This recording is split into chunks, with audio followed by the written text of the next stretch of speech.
Yes, she's over here rocking her head. Ladies and gentlemen, welcome to another edition and another installment of hashtag Fade to Black. It's just us two for now, but I promise you, everybody else is going to start to roll in. I am your host, Donnell Lamonte Morris, here with Anita Joke, aka Cheech. How you been? I'm fine. Good evening. I am good.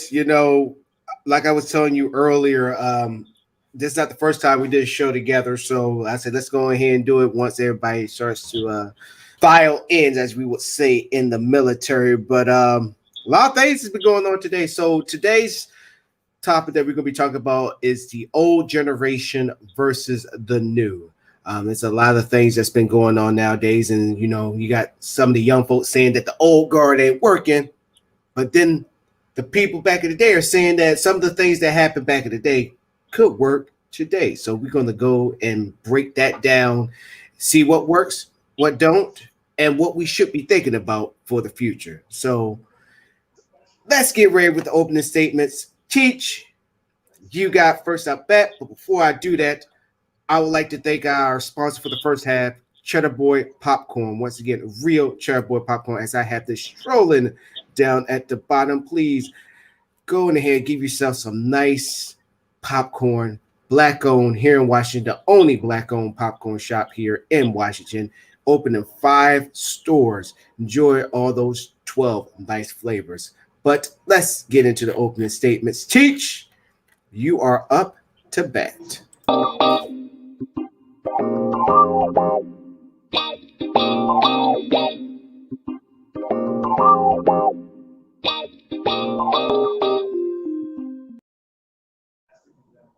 Good evening, everyone. Here we are once again to take in a little bit of wisdom, knowledge, and understanding.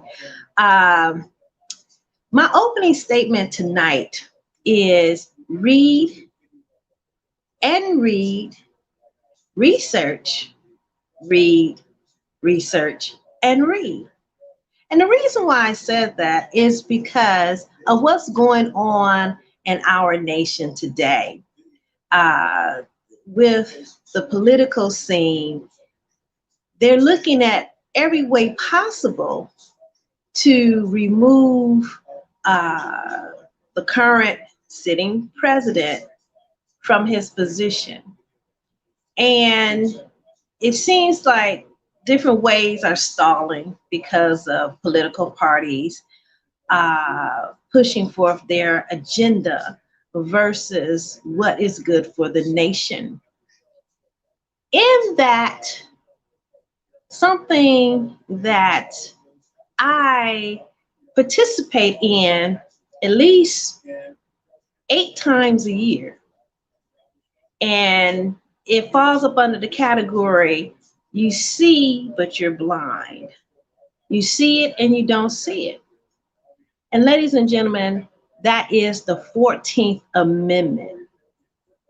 The 14th Amendment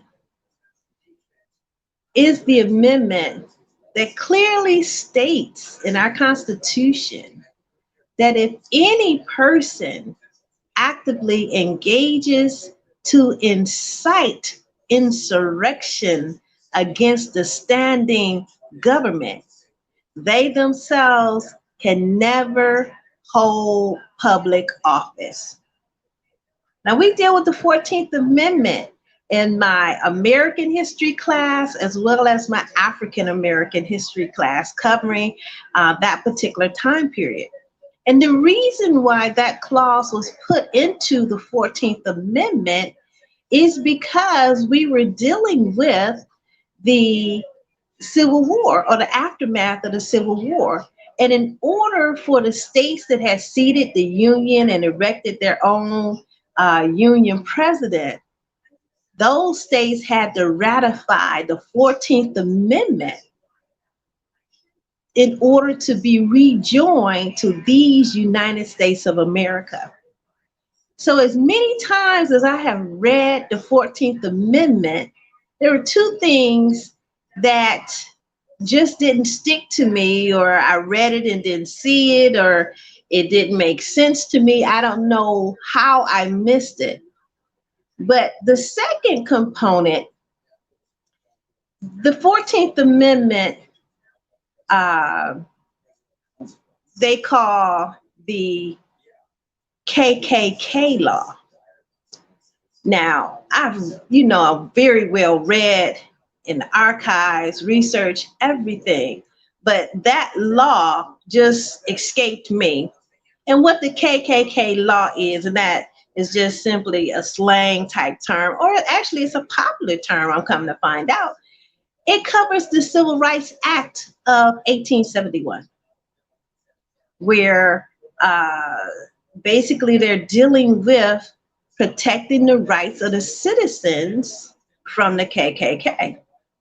So that was named the hate group at that time. And it is still the seed and the offshoots of these type of groups that are causing the insurrection today. So read, reread, seek understanding, and read again and research and know what it is that you're taking in.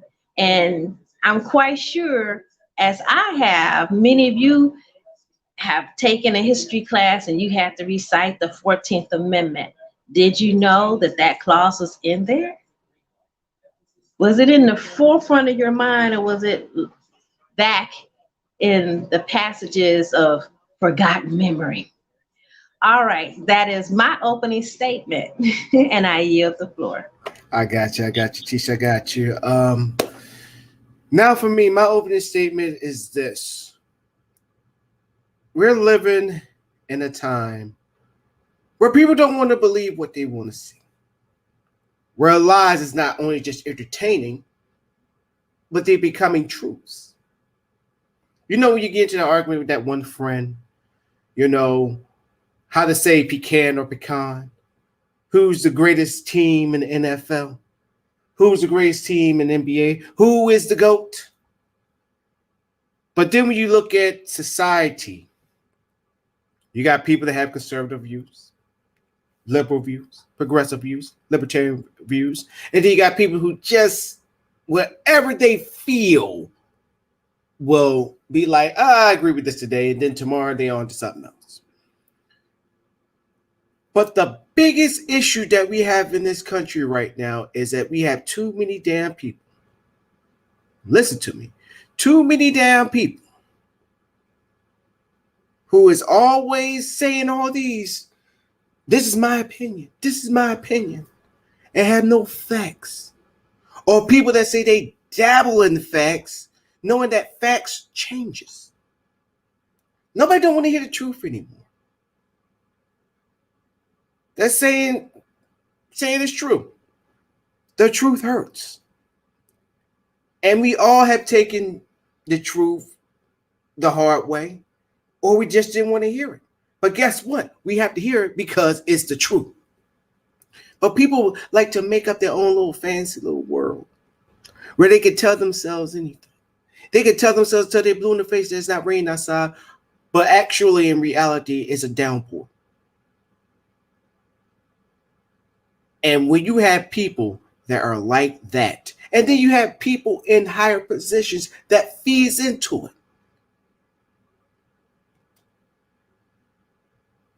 it just, what you've seen happen and still going on to this day, it's going to continue to happen. Where we have to speak truth to power, we have to put in the work that this don't happen ever again. But when you give people power that only have opinions or facts that don't lead to no truths whatsoever,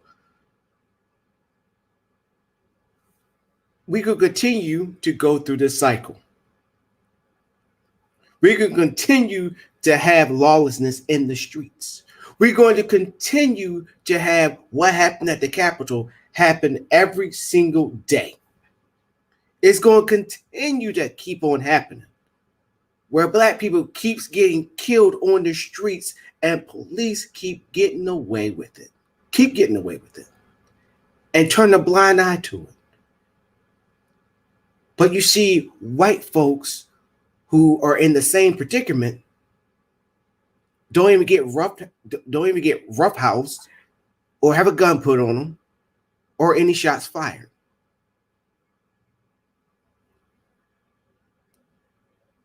Stop giving people who don't have anything to stand on. Don't be like, that's their difference of opinion. No, challenge them. So when social media gave this current administration banned him from all of social media, I agreed with Facebook. I agreed with Twitter. And a lot of y'all were getting mad and all that stuff.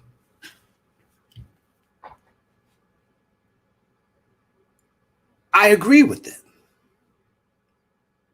But also, I watched an old video of myself that I made after the 2016 inauguration, where I made a comment about when Minister Farrakhan was taken off of Facebook, when he was just talking about empowerment,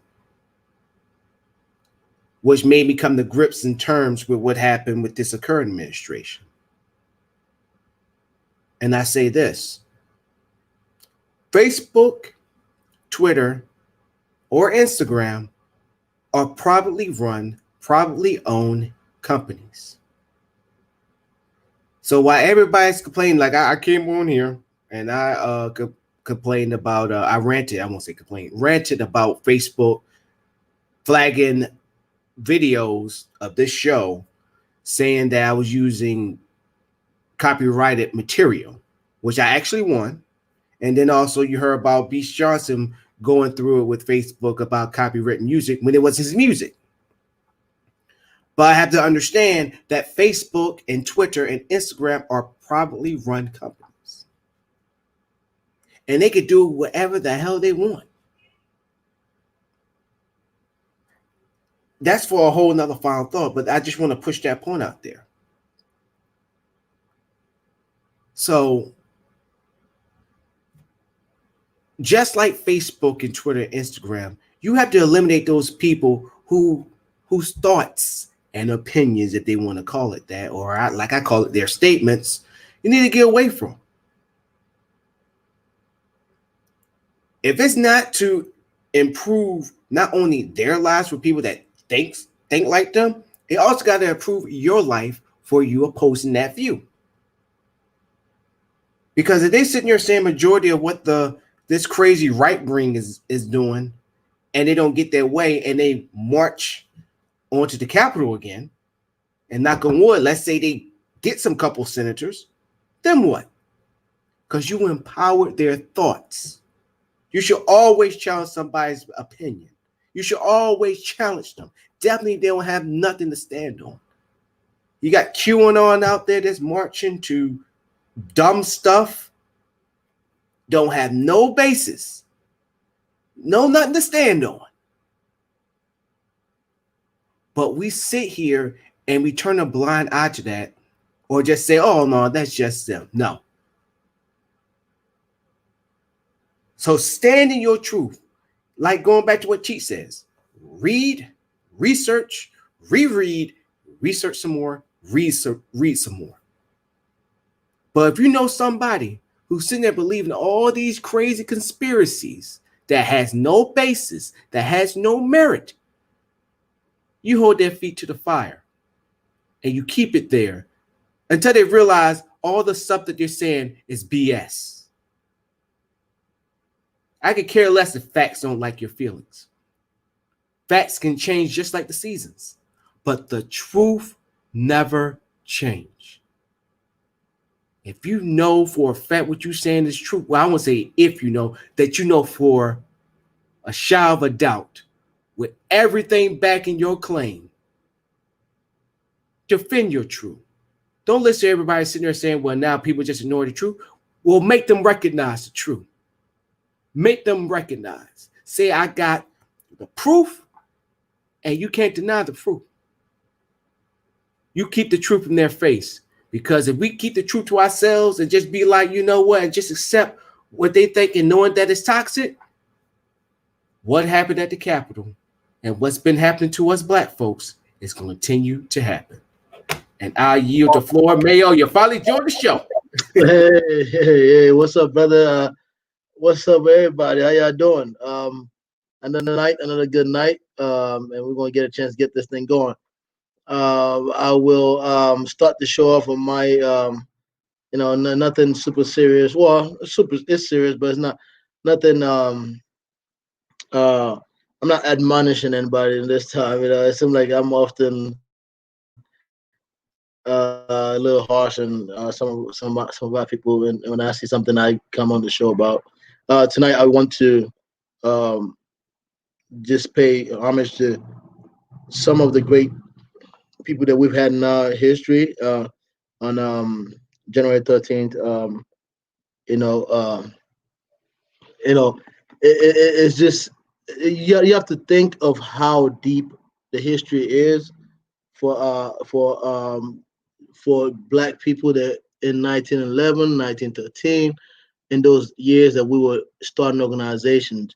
So, for today's Delta Sigma Theta's Founders Day, to those ladies who were able to get together back then um, and start over 100 years now, start an organization that's just grown to be the biggest, largest organization out of Divine Nine of Black women, strong Black women, beautiful, strong Black women. My I add, and intellectuals. We have a lot of them in Congress. I just can't speak enough of what we've become. This is a group that Du Bois called um, um, W.E. Du Bois called the Talented Tent. Tent. We have made everything that we the numbers that we've become today, the work that they've done today. Um, I know that not too many people thought that it would be like this. I can imagine. I can speak from my organization. I'm a member of Omega Psi Phi Fraternity Incorporated, and 1911 is when we were founded. But I just think about all these organizations. I'm honoring the Deltas, then paying homage to the Deltas today. But I'm just thinking to myself, all the rest of the other organizations um, started in those days. And Alphas and '06. I mean, it's just what it took for the struggle that we were dealing with, not being recognized as people, not being taken serious, and being able to, uh, you know, within all that, start something that can grow 100 years. And I've seen a lot of people who are members of Divine Nine who I can joke and be like, "Oh, you ain't supposed to be a member," because it's not like because you become a member, you become super smart or you become in some kind of way immediately um, responsible or educated and all that stuff. But it's the encouragement. It's been in a group that makes you feel like we need to be doing better than we're doing. We need to educate ourselves. Our founders are scholars and all this. So it's that encouragement. It's knowing that something came before you. And I encourage young men and women today, either in college or even post college, because obviously if you're not Black and you might not know that we do post graduate activities as well, but to join one of our organizations and to get involved in how we can collectively come together and better save our community. So it's just for what they've started back in those days to where we at today. I just tip my hat to them, and it makes me proud of anything that I'm doing today in my frat or outside of it. Everywhere I go, I carry the flag of Omega, and especially when I'm, when I do things I'm super proud of. So, which is most often. So, but I just wanted to pay homage to the Delta Sigma Thetas and the founders today for what they've done, and to see it be the largest organization and the one that's mostly productive out of all the nine. So that's my uh, greetings, and I'm probably going to chime in a little bit more on that towards the end.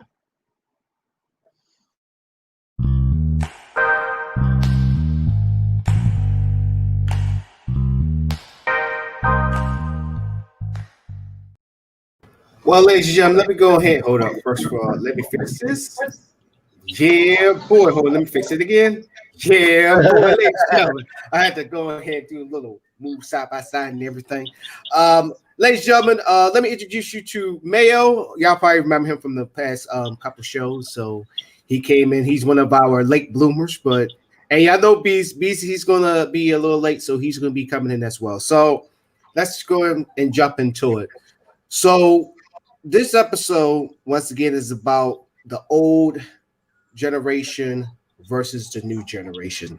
Now, on this show, we passively been talking about the old guard and the new guard, and that a lot of people are still trying to pay homage to the old guard. But then you got the new ones that sitting there saying, look, we got a better way.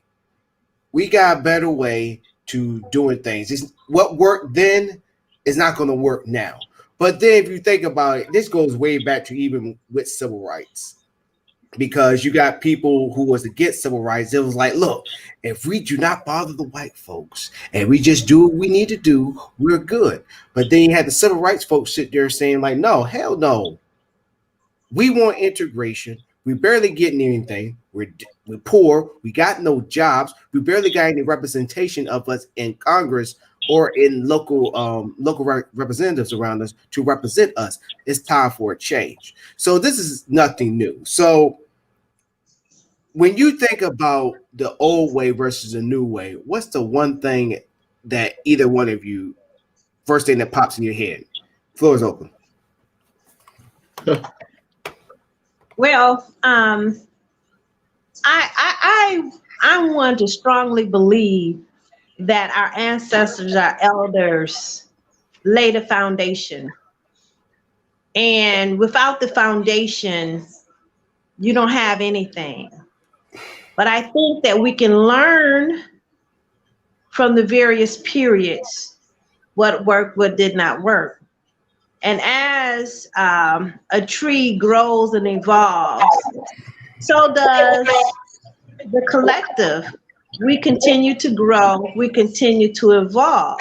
So I think for the newer generation, they have a historical record that they can look back on and make some comparisons and make a tweak as to how they can go forward. Hey, Haki. So I think the current generation has a historical base on which to evaluate, tweak, and make their generation and their mark their own. But I don't think they can do it effectively without knowing what did not work in the past. Hence history. They have to know the history. They have to know where we struggle from, our strong points and our weak points. And when they discover our weak points, and they can go forward from there.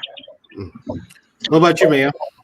Yeah, so I hate to disagree with my sister, and I never do often. I never often do. I don't know if that's the right way to put it, but it's suddenly that I do is what I'm trying to say. But the only thing I disagree with is when she says they have to.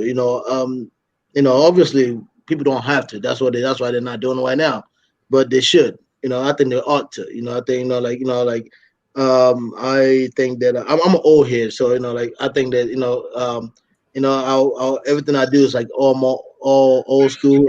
Most of my friends are like 30 years and 40 years older than I am, and I take that in pride because I feel like if I can't learn anything from you, why am I why am I really around you if I can't learn anything? Right. Well, I'm listening to you. So I enjoy being in the midst of folks. I'm up to 3 o'clock, 4 o'clock in the morning almost every night listening to Sam Cooke. And Nina Simone. So and because that's what moves me. Because the realness, and don't get me wrong. I just sit in the car today listening to Chingy and Nelly and them too, because that's what I was listening to in college. But I'm just saying, for the majority of my time, I'm more of an old school, old soul type person, and I believe in the little things in life. I believe in the serious things in life. I believe in making sure that pretty much most of everything that Sister Anita said. Knowing the past and using that to walk towards the future. However, like I said, it's just the idea that we think that we can make the young generation do it, or they have to. They don't have to. They can pick up on somebody else's culture if they want. They can pick up on somebody else's.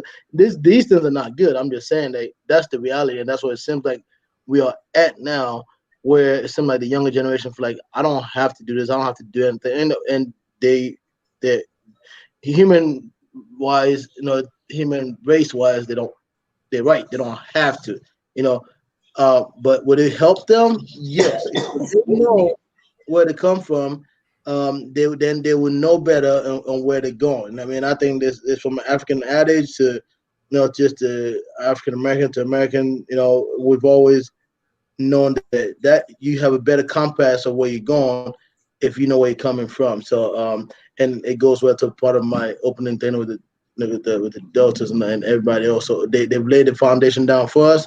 I charge all, and if you're a member of Divine Nine that's listening to this today, I don't really care how much they get mad at me. I charge all those organizations. Like we are nowhere close to 20 or 30% or 40% of our potential.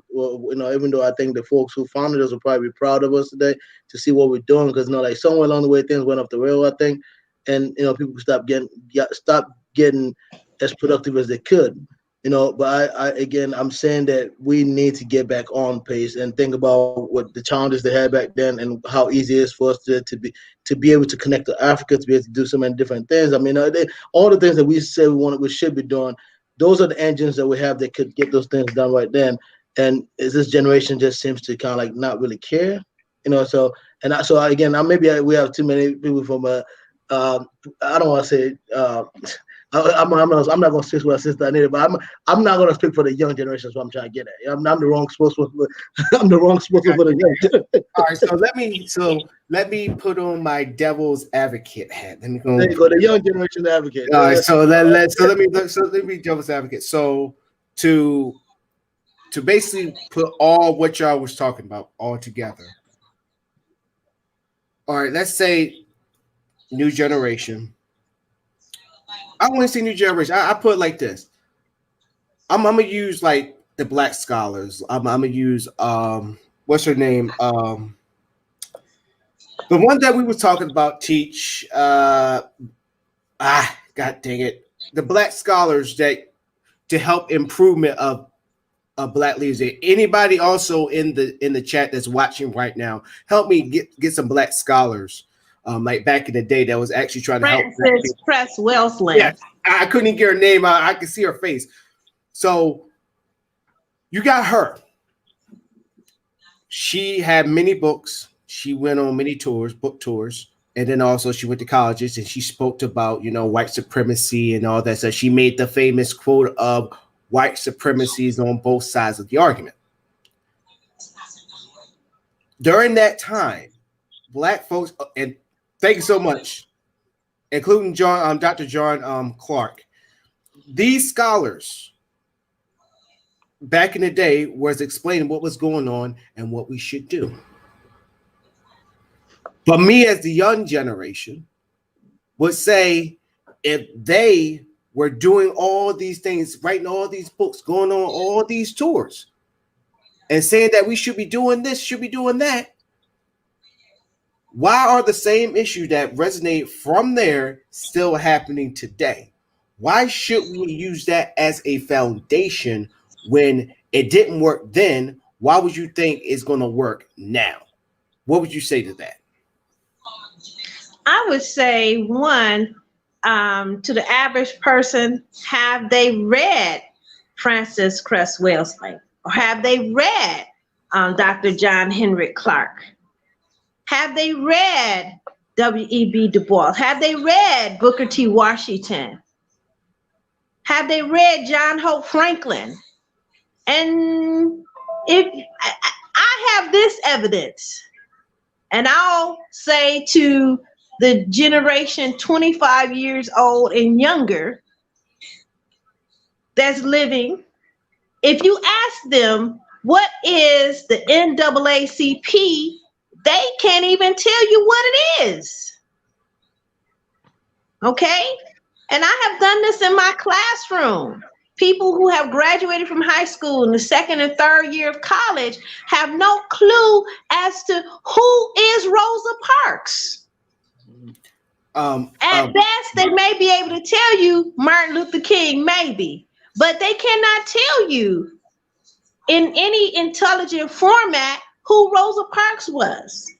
So for me as an educator, I see a lack of them even covering, even getting to someone like Frances Cress Welsing. So I can't say that her works failed, by no means. If you read her works, it would elevate your mind and make you understand the game that's being played in the Matrix. And what these scholars did was to bring forth an understanding of who we are and possibly why the other people act the way they do. In other words, for me, it's like a coach. You're on the football team, there's offense and defense. They're teaching you the game. Now, if you don't know how to take instruction, if you don't know how to follow the instruction, you're going to get out there on the play field, disregard everything your coach has taught you because the other side looks good, because the other side was nice to me, because the other side, easy sex, because the other side appeals to me. So you throw away all of your coaching and your teaching. That is not the fault of the elders. That is the neglect of the youngsters that have been raised in quote unquote this post-racial society. So I find children, students that come in this post-racial society, they throw out the playbook. Won't even come anywhere near the playbook because they've been told that they have been accepted, because they have graduated with their degrees, they have gone into corporate America, they have part of the Millionaires Club or part of Fortune 500. They live in the most pristine of suburbs. So for them, that game is just for the poor blacks or blacks that have not made it yet. So understand who is neglecting that volume of wisdom and knowledge. Who, tell me, which football player goes on the field without a helmet, without a cup, without a mouth guard and shoulder pads? Who does that? Nobody. Not in the NFL. Not if you seriously want to play. Now, if you are the water boy or the Gatorade boy or the ice boy, okay, all that is not required. But if you're going to be a serious player in the game, you're going to have to know the game. You're going to have to know the plays. You're going to have to know offense and defense. You're going to have to study your opponent. And when you study your opponent, then you recognize their weaknesses. And Mayo, you play football. You know your opponent's weaknesses so you can take advantage of them so you can get the score. Absolutely. That's all these scholars have tried to do, is to wake us up to the game, to give you that advantage, to keep you grounded in yourself when you get that education, when you start mixing and mingling, when you make that Fortune 500, when you're on the millionaires list and you live in the most pristine of neighborhoods. It was meant to keep you grounded, to keep you into your ever-loving Black self, and not to sell your soul thinking that because now you can associate freely at your job or in your career that the game has changed. No.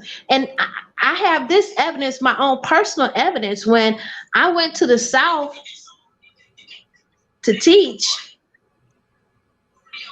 I was met with the friendliest of people. And they made me think, well, maybe all I have been learning in the North about people in the South is wrong. But I had that playbook. And that playbook says that your enemy will not look like your enemy. They will befriend you. They will be nice to you. And they were. And even one of my coworkers came to me and had some verbiage concerning a presentation that I had given. Oh boy. And they said, wow, you gave the best presentation. And I said, well, how come no one asked me any questions or made any comments?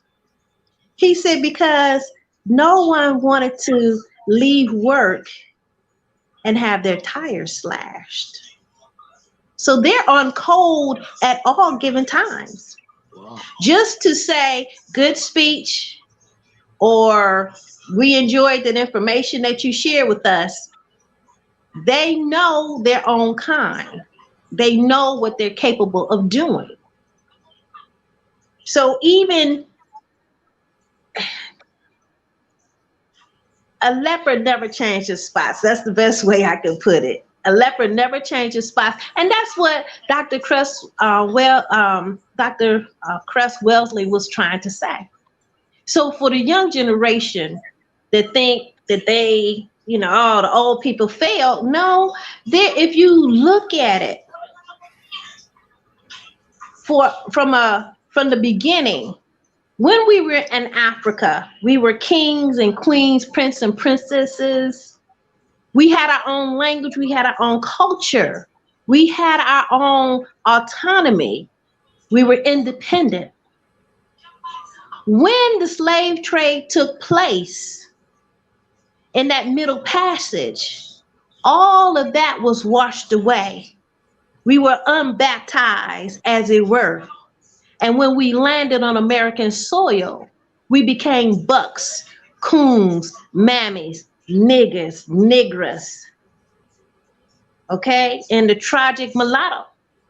We lost our identity. We lost our language. We lost our culture. We lost our connection. All right? So that's the first step on American soil. What are we named? We have no name. We were not a body. We were only back and hands, meaning that we only gave our labor, and they labored us so much that we could not think. We did not think. They starved us with food. So slavery is over with the Civil War. We have Reconstruction. This is a very well hidden fact that during Reconstruction, there was the most Black legislators ever to occupy office, even up to including 2021. Because we were about redefining ourselves.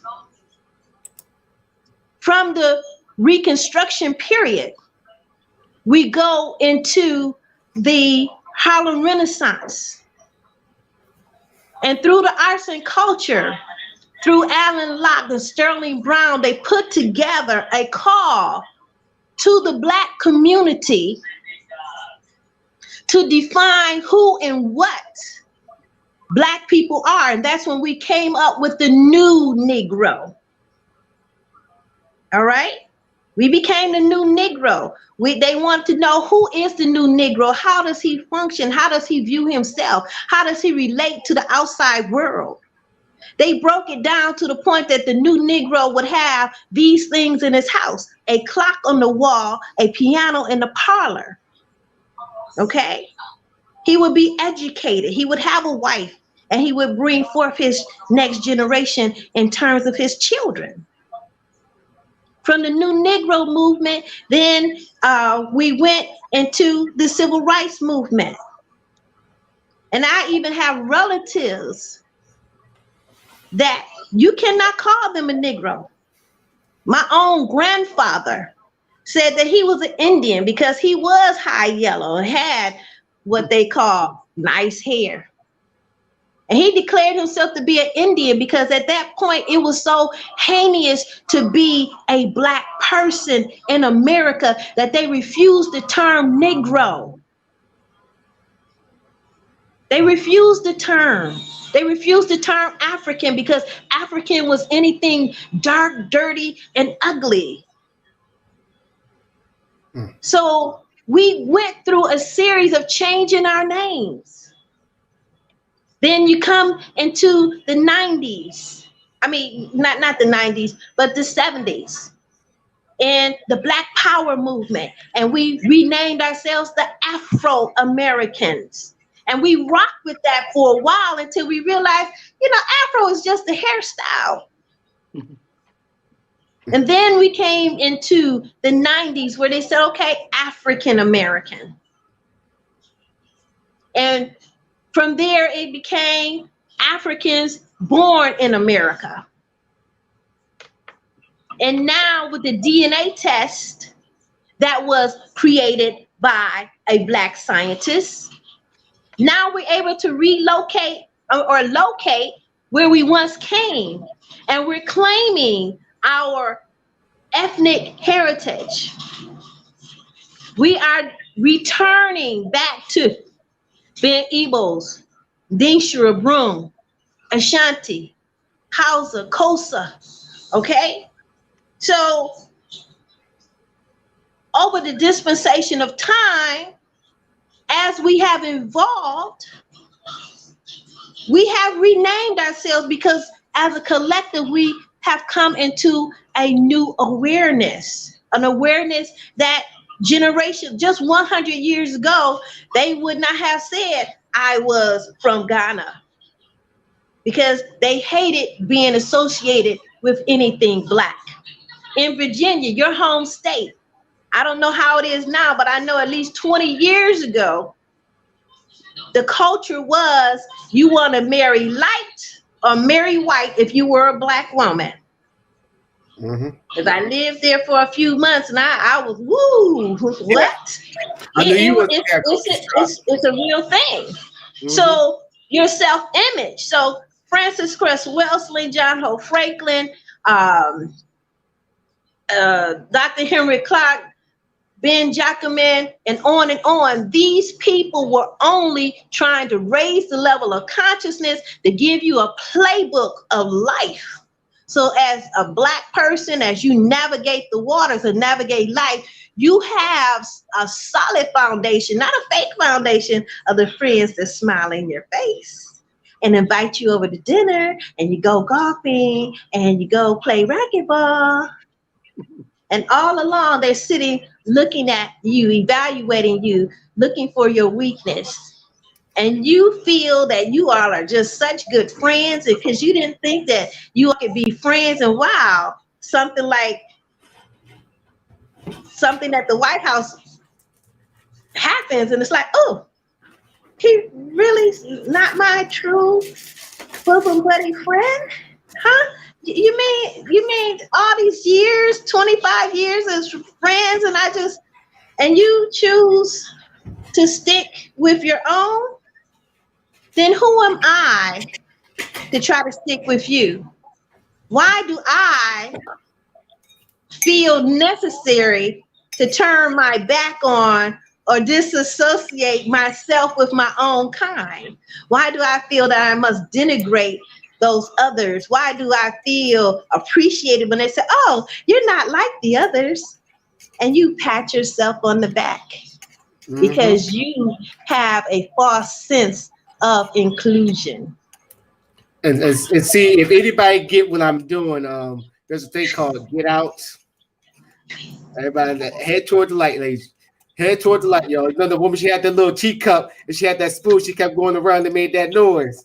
So for anybody who's in that deep spot, hold up. Look into the flash. Let me go and take a picture real quick. So get the.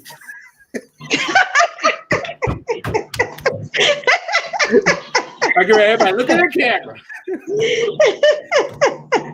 Latif, oh my God, she came with the heat tonight once again.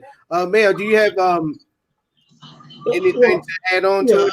It's not much to share. I mean, our history goes so deep and it's so grand, that I don't, to add to what I will only add stories of, Dr. King, Malcolm X. We've always been praised when we found the most easy ways of resistance, easy for them way of resistance. And I mean by them, white supremacy, somebody who, you know, who is intolerant of others. It's called bigotry. I try not to use the big words, racism and bigotry. But some people like of those, they wanted us to celebrate like Dr. King, and they condemned Malcolm X. This same thing went into the idea of uh, Vernon Johns, and before there was any preacher named Dr. King at Dexter Ebenezer Baptist Church was Vernon Johns. They said it was too radical because it was preaching in Alabama about how black people seem to be in killing season. Just like we like this rabbit season, and they arrested him and so much more. But Vernon Johns, I mean, so we don't hear about everybody, and we're not all the stories have been told. One thing I just again hop on is that I do not see the Thurgood Marshalls of them today. I think a lot of the people who we consider leaders today are so much full of individualism and it's not even about old and young. It's just the times. Times have changed. Today is more about my social media account. And I mean, look at the famous of us. There's a few that I could probably still praise. I mean, for me, Cornel West is probably one of my favorite. But definitely, like a lot of folks are so much caught up in themselves. It's about marketing the brand. All this is stuff that I agree they want to do too. But when it comes to fighting for our fight, I don't see the. When I think of Thurgood Marshall, I'm thinking about somebody who's like, hey, I'm gonna make this happen because it needs to happen. I don't care how I look. I don't care. It's just we're too caught up in ourselves today. And I get that sense. It's not, most of the appeal to look like we're doing for the community is kind of like almost fake. Everybody's starting to protest and they taking a little shot at the protest, and putting on social media, and some of it is good because letting people know how many people came out today, whatever. But a lot of it is like, hey, look, I'm doing the most I need to do. Selfie. I've done my fight. No, it's a lot more. We gotta turn systemic racism back. So that's where my issue is. I don't want to act like I don't care about overt racism, but it is not the most of my concern. I want to stop the bleeding that's been going on for so long, which is systemic racism. If we're not sitting down talking about how we can draw this things back systemically, we are wasting our time because the symptoms will keep happening. The shootings will keep happening. The vigilante killings will still happening. The Zimmerman and Trayvon Martin will still happen. The Ahmaud Arbery and then will still happen. Because it's gonna be all those systemic reasons of how folks can get out of it, and folks can be like, oh, I was just doing my job. Oh, I was just standing my ground. So I still have to say that, my biggest thing, if I'm not, and for anybody, forgive me if I'm not where everybody's at on the popular tip of, we gotta go march, we gotta do this. No, I want to talk to each one of the mayors in every city in America. I want to talk to all the government. I want to talk to the people who can make this policies change so that folks can start knowing that it's a new day. If we're not doing that, we failing ourselves. I'm really strong about that. But that's all right. So we got at least 3 minutes left. Well, actually 2 minutes, 2 minutes 30 seconds left on this part of the topic. So I want to ask this: do you think which which generation, and you gotta pick one, which one you think is more for show? And what I mean for show is, I'm gonna throw Al Sharpton out there. I'm gonna throw him out there to the wolves, who goes to any one of these tragedies and make a speech, or go to the church, because he's a minister, and he goes and he does these speeches, and go out there and march. Which one do you think is more of a show or actually doing something? Ladies and gentlemen, let me clarify: doing something. I'm not talking about marching and getting your voice to be heard, but actually do something systemically to actually create change. Which generation you think is show, and which one is actually the one that was actually doing the work and getting results? Well, I think. Go ahead. I'm sorry. Go ahead. He gave us one option. He said which one out of the Al Sharpton generation, and what's the other? No. I was talking about both generations. I was using Al Sharpton as an example.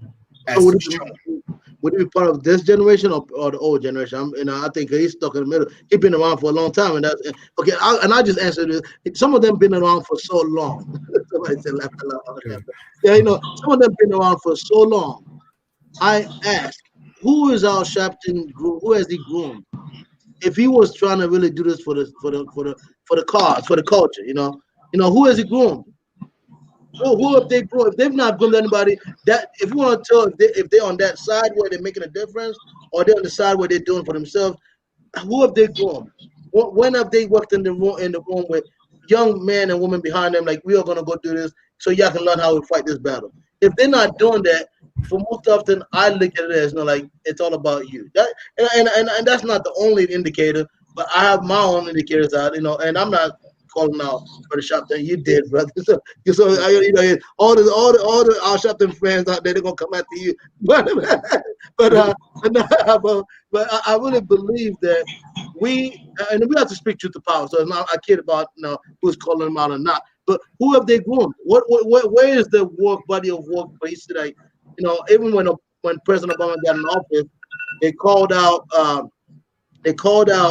Cornel West and Tavis because they were marching for the poor. Oh, why is it now? Why wasn't it when you had a white president? Is there a time that it matters when you got if the poor are dying? Is there a time that's the best time? Because it's like, okay, yeah, they did it at a time when it's not so cool. I'm going to say cool. It's not when a black president is in office, or we don't want to bring the heat when he's in office. Who cares when they do it? The fact that they're doing it, and if it's something, if they can sustain something that can stop the poor from being hungry, and then would I take them, or would I take what's his name? This guy that owns Al Sharpton and your boy, what's his name? He's a little bit chubby dude. What's his name? Roland Martin. He was on CNN at that time. Him and Al Sharpton in 2008, 2009, they were in the White House every day. And it was like, it's like that little nephew that just got to Beverly Hills to go visit his uncle. And I'm walking on, the way they walk on the White House lawn is like, we ain't here now, which is okay. But if you're gonna do all that, you better make sure we come out with some results. Right now, like I remember folks, in 2008, 2010, we never came out with anything. So let's tuck that away. We have another opportunity now. Everybody's acting like Joe Biden is the blackest man that's ever walked the planet. I'm seeing it on social media. That's true. Yeah, so and I'm a Democrat, and I'm glad he's there. Everything, all that counts. But y'all acting like he's the blackest man ever. Or like, well, are we on Biden's side and all this thing? Okay, as much as we're on his side, we better also tell him what we want and make sure that he gets it for us before 2010. Because the next election cycle is going to change Congress or not. It's going to be 2022. And again, if we don't get it, it just shows a lot about us, about this generation. So I'm gonna leave it at that. No, I like how you seen it. The question I gave you had at a different view, at a different angle. I like that. But what about you, Teach? Which generation you think is? Go ahead. I think that our community continues to suffer from the Messianic complex. In other words, they're looking for a savior. And until we realize that we are our only savior, we'll always look outside of ourselves or look for someone to lead us. And that's a major fault. If I would evaluate where we've been, where we are, where we need to go, that would be the first thing to get rid of. Unload the baggage of looking for someone outside of ourselves to do what we can do for ourselves. Concerning Al Sharpton and any others that fall in the category with him, we have to realize this. He's a senior citizen. He came with the rank and file of the civil rights movement. And everything he does is what he was trained to do in his youth. In essence, he is a residual effect. Just stuff just still hanging around, still mulling around because a new movement have not emerged. Think about it. No new movement has prominently emerged. You can talk about the Black Lives Movement, but they just still do what the Civil Rights Movement did, just march in the streets. That's civil rights. That was their earmark, marching and protesting. Okay? So until that baton is passed or just a new one created, they're just residual. We have to have some new thinking. This is a new generation. And I would implore all the youth, do a quick study, do a quick evaluation and figure out the way forward. Just like the students of the 60s, they said, this is not working. We have to make a change in this nation. And they made it through groups like CORE and SNCC and Deacons for Defense, the Black Panther movement. And we can go on and on and on. These were all college students that said, hey, we don't like the direction our nation is going in, and we are the new generation, and they put forth their effort, and I applaud each and every one of them to at least put on record what they were thinking. If people don't follow that, they can't make anybody do anything. But we have many factors that guide us wherever we find ourselves. So for Al Sharpton, I believe he was in the shadows of the civil rights movement. And when he put on his march to Washington this past August, in the 57th commemoration of the Martin Luther King March on Washington, that was his moment of glory. That was his moment of national recognition. But, you know, he's a residual of that movement, because it seems to me, I mean, if it were me and I did a march, it would solely be in my name and not necessarily to commemorate what somebody else did. But when you see the effect of his march, you know, I was there, it didn't have anything to it.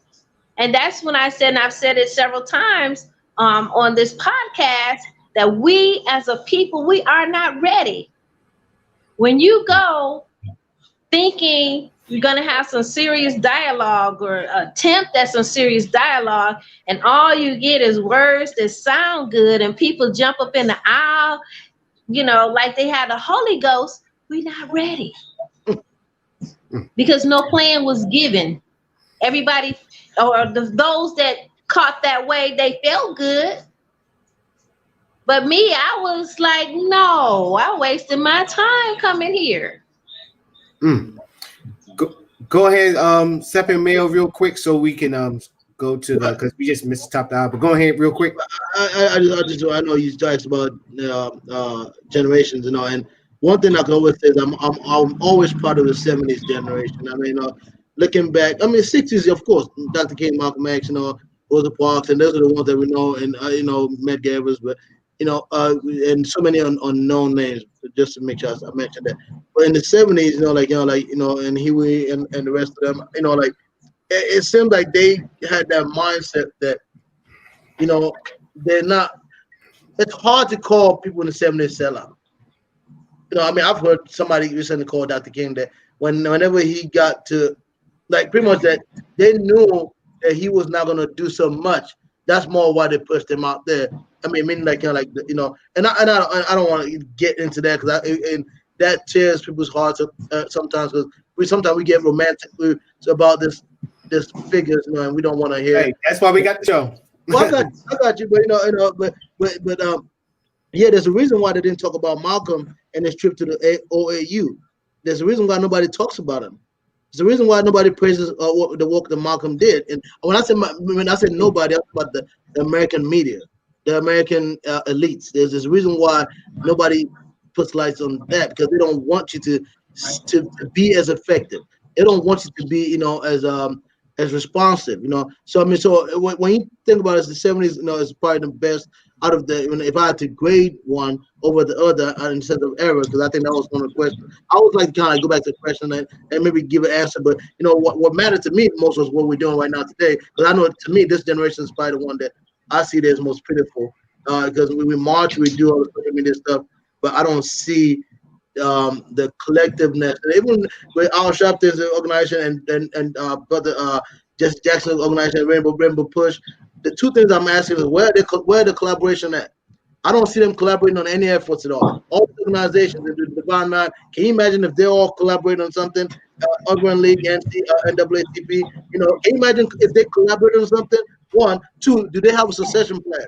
They don't have no succession plan. It's about them. It's about, what shoes I got on today. I mean, I've been to every CBC for the last 4 years. When you get to CBC, it's a fashion show for the blacks that made it. And they're not worried about people on Cleveland Avenue where I'm at. Which is the hood here in Columbia. They're not worried about. I mean, because ain't nobody. I'm probably one of the few days I from Cleveland Avenue in that room with them, and that's because I know better to go to CBC. I mean, CBCF for event and second weekend in September. I mean, so when I see that, I leave DC with discuss that, are these black folks? Are these our people too? When we doing all the bourgeois, all yeah, we have made it, type, and we're the same ones complaining about something wrong with our community. You can't have it both ways. Mm-hmm. Yeah, but I totally agree with that. But go ahead, teach real quick.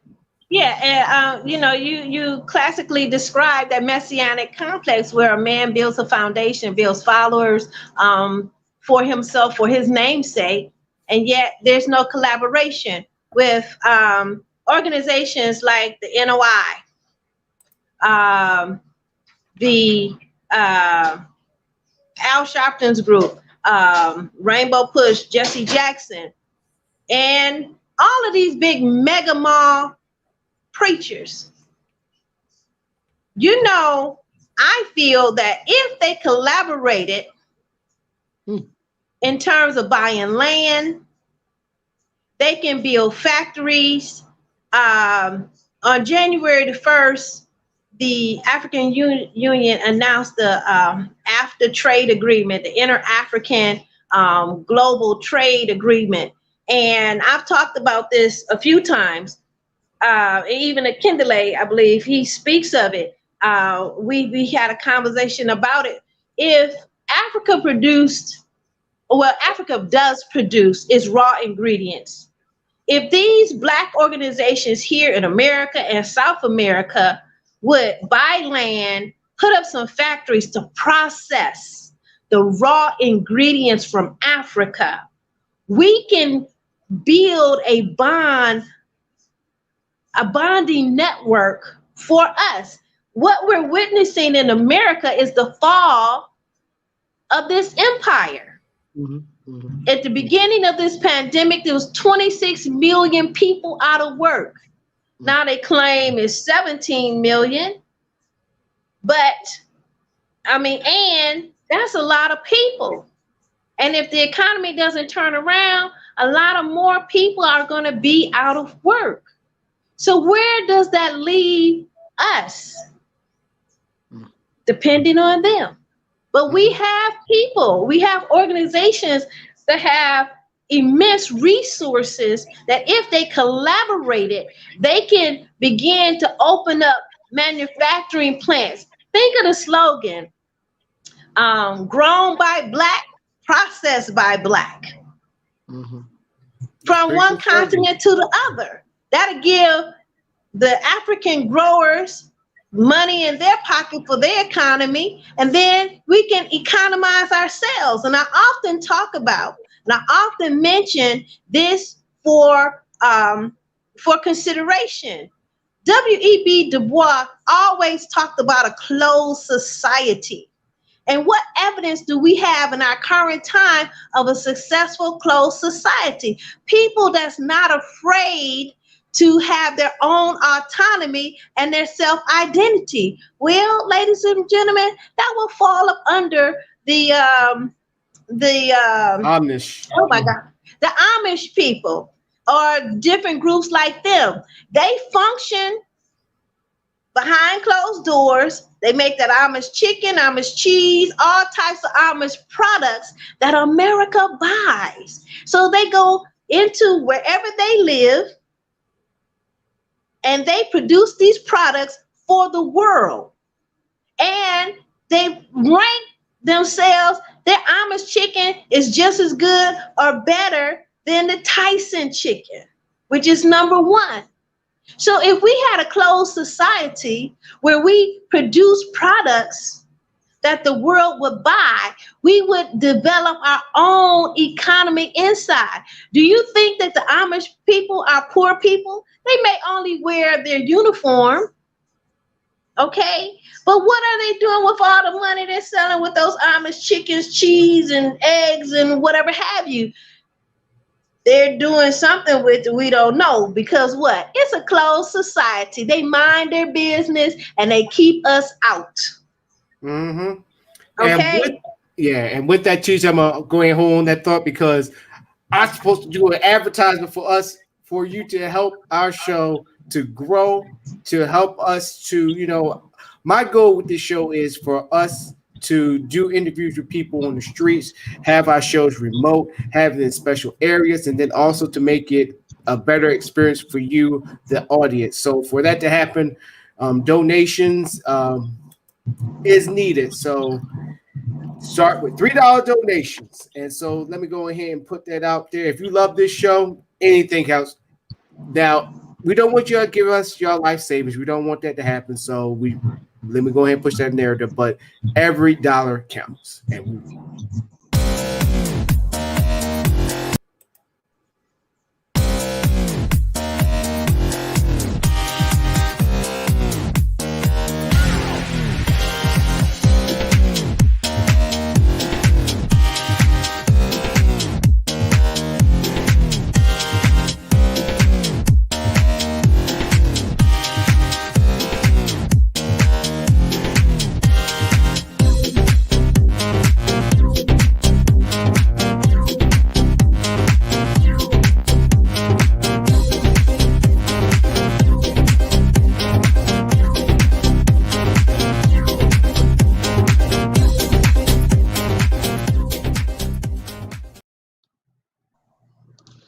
as ladies and gentlemen, as you can see, like I said, a dollar goes a long way. So send to that link right down there.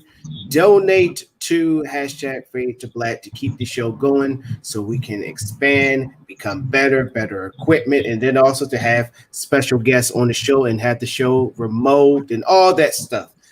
It will be helpful for us to grow, but we want to grow with you, if that makes any sense. But donate to that right there. And thank you for watching and supporting the show. Now let's get back to back to the second half of the show. I'm going ahead and start the timer because it seemed like that one really got everybody blood flowing, everybody, going, all that stuff. So now, as once again, I'm putting on the devil's advocate hat. So with the two generations, who should listen to who the most? Because I think when I'm hearing everybody's side, is like somebody need to be sitting down, somebody need to be listening. Who should be doing that the most? Is it the old guard or the new guard?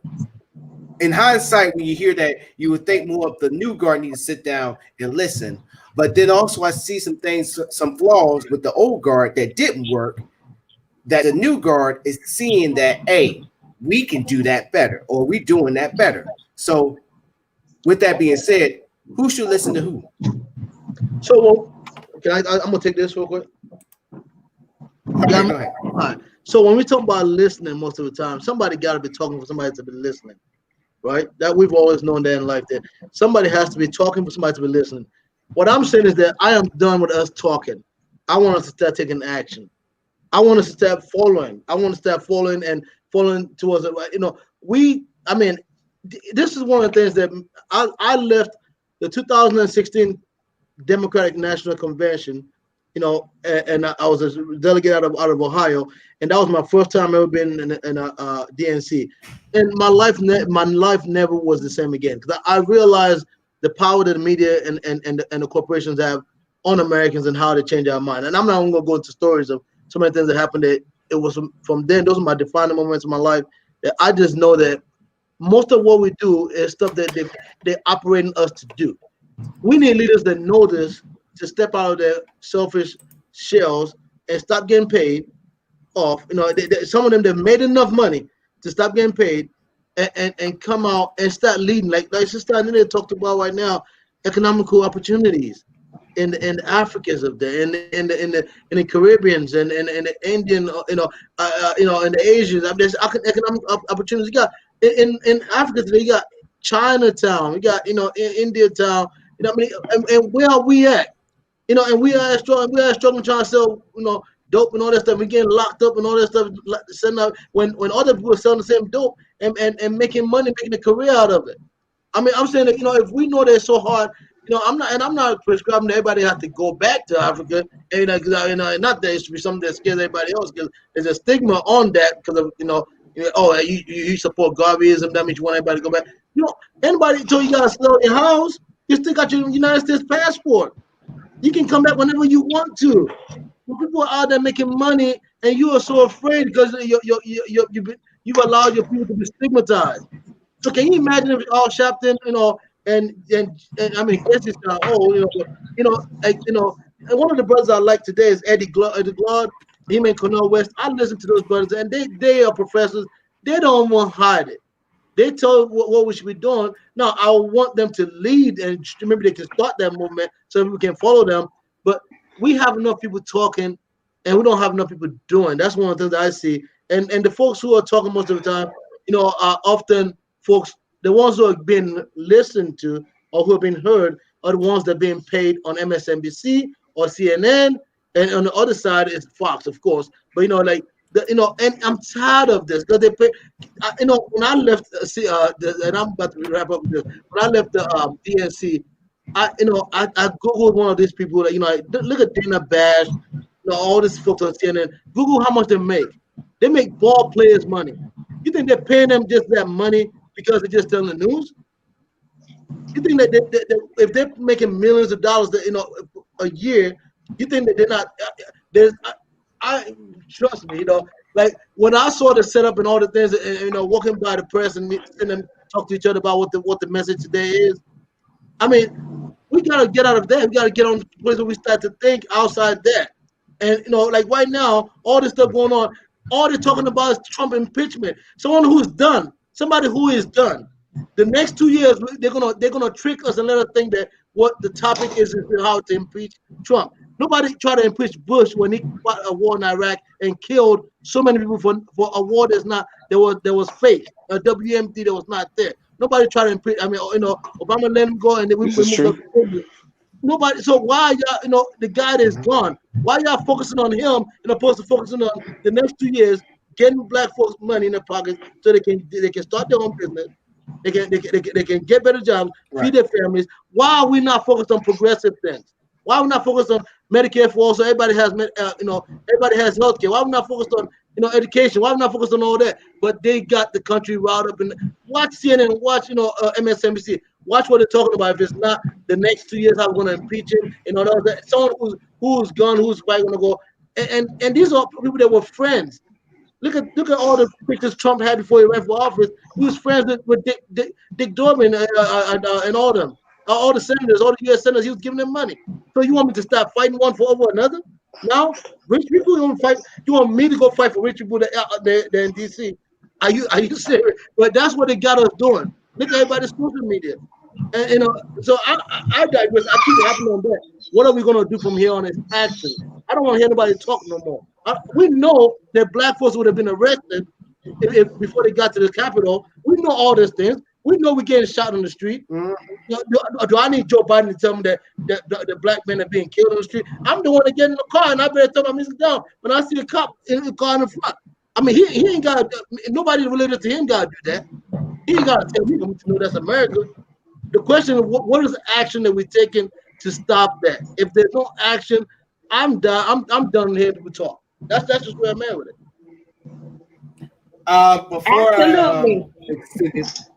Before I send it out to everybody, that's the same thing that I've been feeling, that I've been saying. It's like now I'm to the point where black people ask the wrong question. So not trying to take too much off of what my question was, which beats actually beats no, because it aligns in what we were saying. So I'm telling Beast the question, then I'm gonna go ahead and go with my tirade.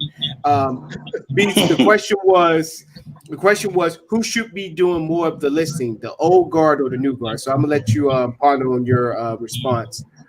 So I've been saying that for a while, and people say we do the work, but here's the thing: where's the results? I kind of got bashed for people saying, what? It seems like you got a vendetta against Minister Farrakhan. You keep saying things about him. I said, this is the reason why I say things about him. It's because he basically is doing what we're doing. He's sitting at a pulpit, not sitting, but he's standing at a pulpit, and he's talking to his ministry. Listen to me, ladies and gentlemen, his ministry about all of what's been going on in America. Now, all the things he's saying is true. It is true. But what else?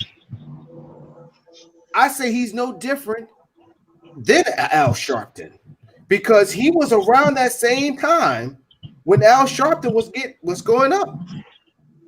When what happened to Malcolm X? Look who took over. Minister Farrakhan was who was in charge of the NOI? Elijah Muhammad. Yeah. So then Minister Farrakhan took over. So it's around the same time. So you're saying, Morris, where you getting at? For everybody who's saying that freaking Al Sharpton up a talk, I can say the same thing about Minister Farrakhan. Now I understand he got guys like Ben X, what's the other brother's name? Rizza Islam, that goes on Facebook, that goes on Instagram. They go into schools, well, like black schools, and they're doing stuff in the community. I will give them that. But here's the thing. Where were you? I'm gonna use Breonna Taylor, for example. Where were you, Minister Farrakhan? Where was you going down there with the nation? Like that one powerful part in that movie about Malcolm X starring Denzel Washington, where they went in front of that freaking police station. They said to get that boy out, to get him out. That's the type of leadership that we need right now. Where is that, Minister Farrakhan? I'm like this. If you talk a good game, you gotta back it up with the good game. And it goes back to what Cheech was saying. We just like to hear things to make us feel good and all that stuff. We put Mr. Farrakhan on this pedestal, but then we forget, what has he done? Where's the results? Yes, he has helped out. He has helped out brothers, that was in, that was crackheads that didn't know a good direction in their lives. But remember, Black Conscious Movement, and as well, y'all say, religion have kept us in handcuffs, have locked on our mentality to think for ourselves. Look at the religion that Mr. Farrakhan is Islam. And he preached Islam. So for you to hold him at that pedestal saying that he's the man, but you're saying religion is keeping us bondage, you're being a hypocrite. But that's for a different time. That's for a different story. So let me go ahead and push that to the side. Mr. Farrakhan, if y'all look at it at hindsight, minus all the things that he said, what has he done to make our lives better from yesterday? I'm going to be fair. What has he said? What has he done to make our lives better than it was from this time last year or 2 years from this time? I mean, I don't know if that's a rhetorical question or you want us to answer, but that's a rhetorical.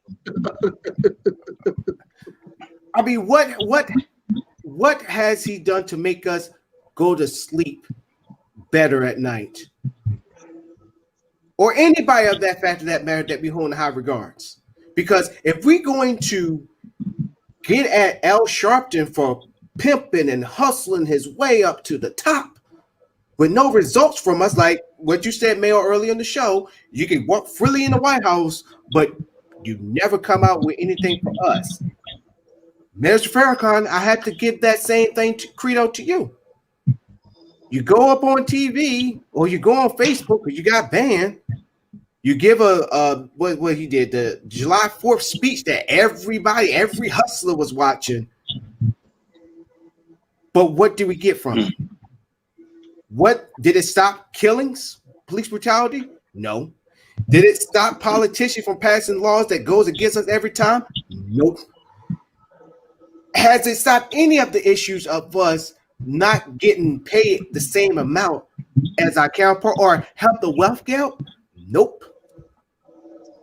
You're basically regurgitating the same talking points every year. Sometimes, and then what really lost my respect for Mr. Farrakhan is when you sit with a guy by the name of Alex Jones, who weed up these freaking conspiracy theories, and you sit with him and have an interview with him, who is all for the white supremacists, who said racist things, who said that Sandy Hook I think it was Sandy Hook was a hoax. False flag. False flag. Who started the Pizzagate, which turned out to be a false flag, but people still lost their lives. And you sat with him. So he lost my respect. Like if this was a freaking, if I had freaking cards right here in front of me, I'd slap them all, because that's how much respect that he lost from me. So when we talk about the old guard, that's my biggest issue. Because sometimes I think it is for show. Because if everything worked how they said it would and put in the work and did the results, we won't be talking about it. 60, 70, maybe even probably my math level. I'm sorry, I'm a country bumpkin, but we won't be talking about it right now. Police brutality, we won't be talking about that right now, because police brutality was a big thing back in the day that nobody don't want to talk about. We have not addressed police brutality. And all this, we have not addressed it. Yeah, and we have not dealt with it. We only cry for it. And because we have not answered the question, why should we why should we listen? Why should we believe in an institution that was built for our failure? That's what the police department is. It was based off slave trade. Yeah, the police were sent to come get free niggas. Those badges meant that they could bust in your house, and if you was a nigga, papers or not, if they were inclined, they put your ass back in slavery. And when slavery was legally done, they needed some kind of way to still impact and inflict that type of power. So we said, okay, well, you can still fuck with the niggas, but we'll pay you to enforce and protect everyone else. And that'll just be like we'll call you a police officer. Mm-hmm. And you're now an officer of the law.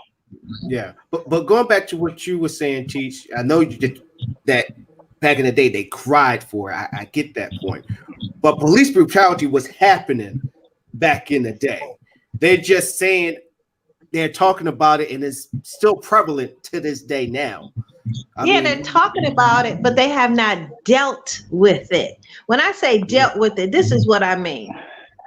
My grandmother told me, don't put your hands on anyone, but if they put their hands on you, you knock them out. We have not knocked anybody out. What do we know about a bully? A bully will continue to bully you until you take action. We have taken no action. We have not dealt with police brutality. We talk about it, we cry about it, we march about it, but we have not dealt with it. Because nobody wants to have that conversation when going back to what Mayo said about conversation. It's not about conversation. It's the topic of the conversation. The conversation that's been going on right now.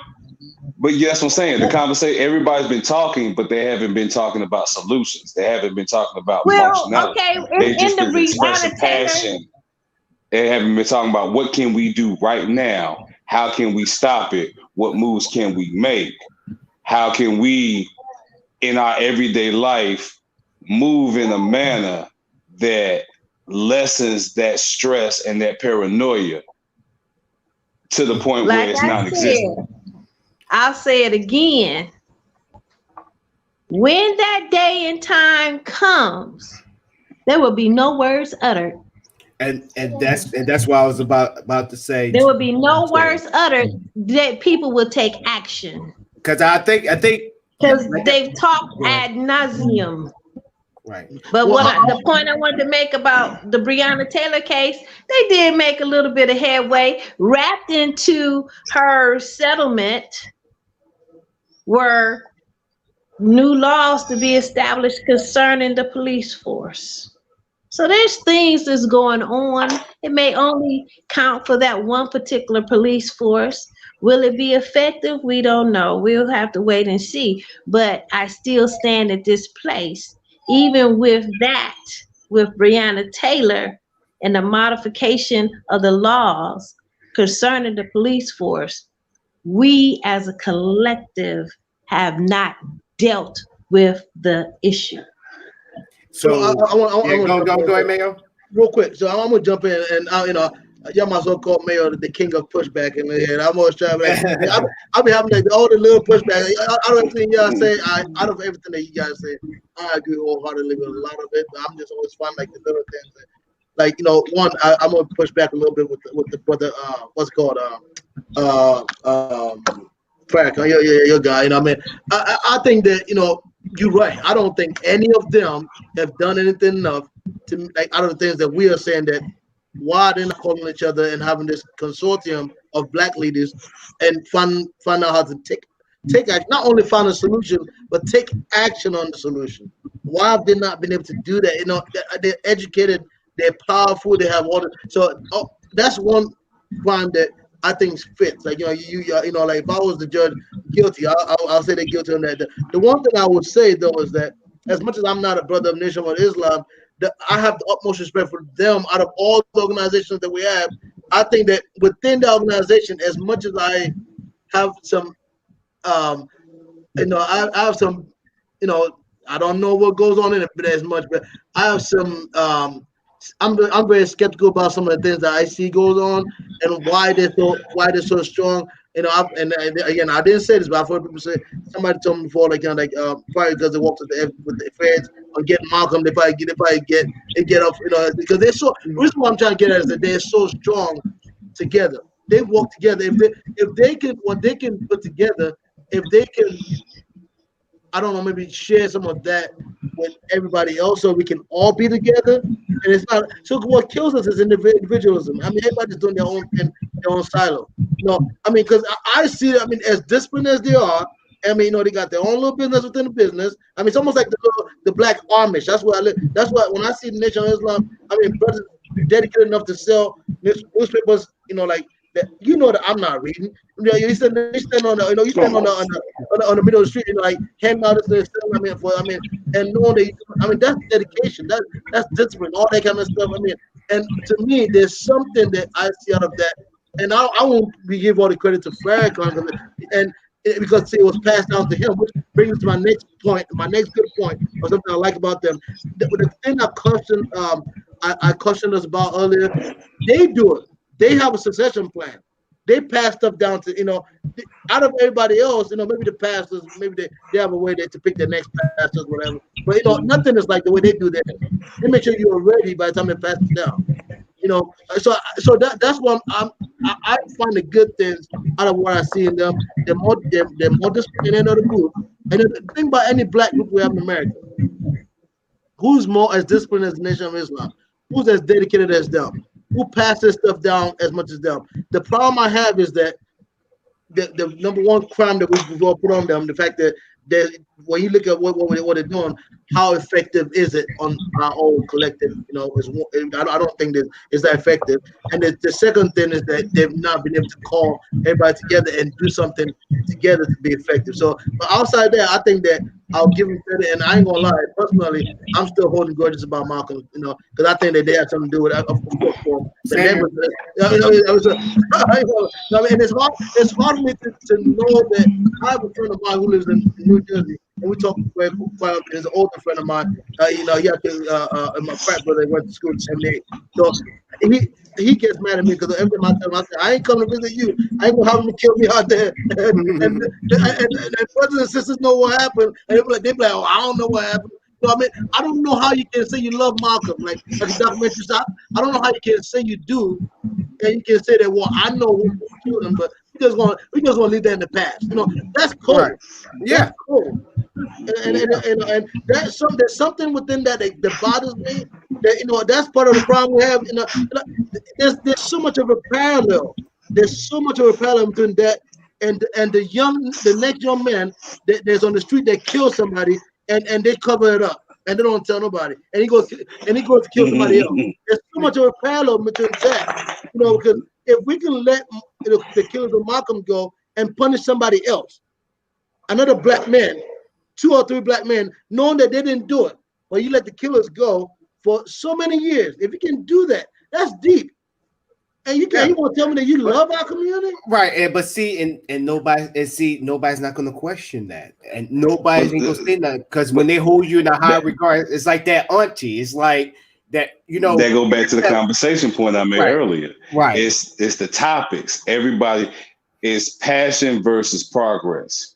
Everybody's being passionate right now. I'm hurt. I'm being impulsive and knee-jerk with my rhetoric, as opposed to being logical and rational and methodical, and actually saying, hey, this is what's going on. This is how a lot of us are feeling. This is how a lot of us want to move. This is how a lot of us feel as though we should move. But these are some of the logical and rational things that we should take into consideration.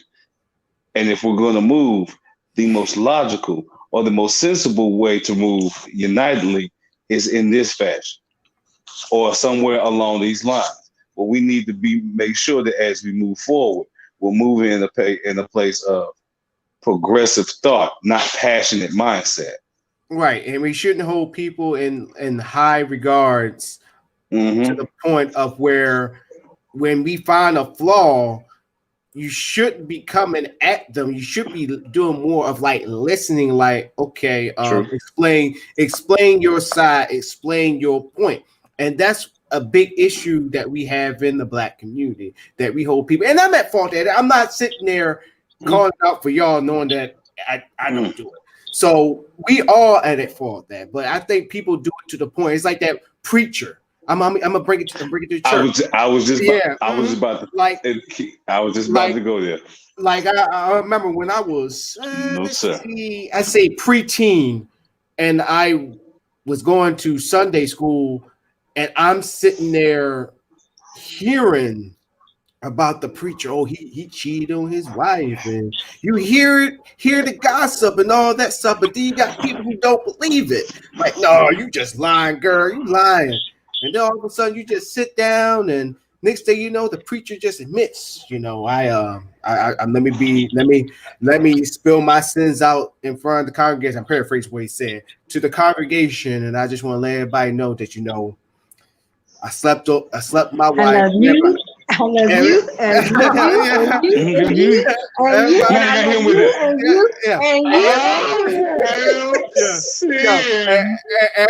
everybody, and the same group of people, those, as we call them, the hens, because they keep clucking. The same hens that was sitting there saying all those things, their fans, and sitting there saying, Bertha, you won't believe what the preacher did. And after they heard that at the church, oh my gosh, preacher, bless you, preacher. I was the only one. Yeah. I'm clutching pearls right now. I'm so shocked. Hold that fan. Lord. Reverend, don't worry. Lay it out, Reverend. Lay it out. Every single one of them. Every single one. God will forgive you, baby. God will forgive you. Let him use you. Let him use you. You got the other one exaggerated. No. That's the one that gonna start shouting. She didn't shout for about 10 minutes, so she got to that point. Hey, see, look, No, we wrong. No, that's why we wrong. We wrong because we talking about it outside of a New Year's Eve church service. I'm saying you're wrong. That's why we wrong. No, because I'm being real with you. Because like this stuff, when folks say that, I like Donnell, I grew up in the Black church as well, and one thing that my church used to do every New Year's Eve, they would have, as part of the whole little shut-in service, they'd have a shouting contest, a shout charades, basically, where it's shout charades, where you, as the congregation, got to go up there and mimic anybody from the church, from the preacher to the usher, to the wino that come in every third Sunday when we eat. It don't matter. And the whole goal was to figure out who it was. And some were obvious, some were not, but it was always done. You knew it was coming from a joke, a loving place, but it was just a way for everybody to just really pick on everybody. Because the Holy Spirit is a funny thing. Because if you look at it from the natural eye, folk looking like they're having spastic seizures, it's some of the funniest mess you can see. To see the Holy Spirit hit some folk. I done heard a woman get filled with the Holy Spirit and she barked like a chihuahua. Yeah. I'll live that alone. I'll live it alone. Yeah. I'm not going to touch that one. I thought you were going to go in a whole different direction. But the point I was going to make with the church was touching field services. That's the point I was going to make. Yeah. You got the preachers that's very passionate, but I won't say they're productive and they're progressive. The things that they're preaching about are actually for your spirit. They're for your soul. They're to help you get through the days and get through the years, as opposed to selling you hope dreams and saying, God will bless you. God will lay upon immense blessings upon you. But before that, I'm gonna need to get a $500 line building fund, and after that, let me get $250. Let me get $100. Then let me get $20. And anybody that ain't get up after $20, Now we're gonna do a love offering. All you niggas get up and give something. Give it from your heart. I don't care if it's $10 to a penny. Just get up and put something in the bucket. I have seen it with my own eyes on several occasions. So I say this funnily, but you got those type of preachers. So that's the rhetoric that you're hearing now. You got a lot of that's the passion. We gonna make it. It's wrong. This needs to stop. Versus this is what we need to do to better ourselves and move forward in spite of this. As we move forward, these are things that we can work on to stop. Yeah, we know this is a battle. We know this is something that's going to be long term. So let's break this thing down. Yeah, and so which goes back to the followers. I'm gonna put. Who can I put as an example? I'm gonna just say Bernie Sanders because he just came top of my mind. I support Bernie Sanders, but even as a supporter, if I see something wrong, I'm gonna criticize him about it. I believe that he's very weak on gun control.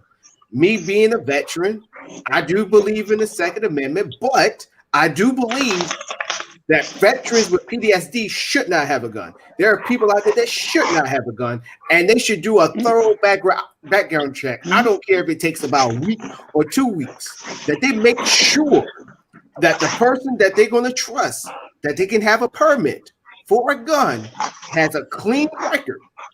I believe that.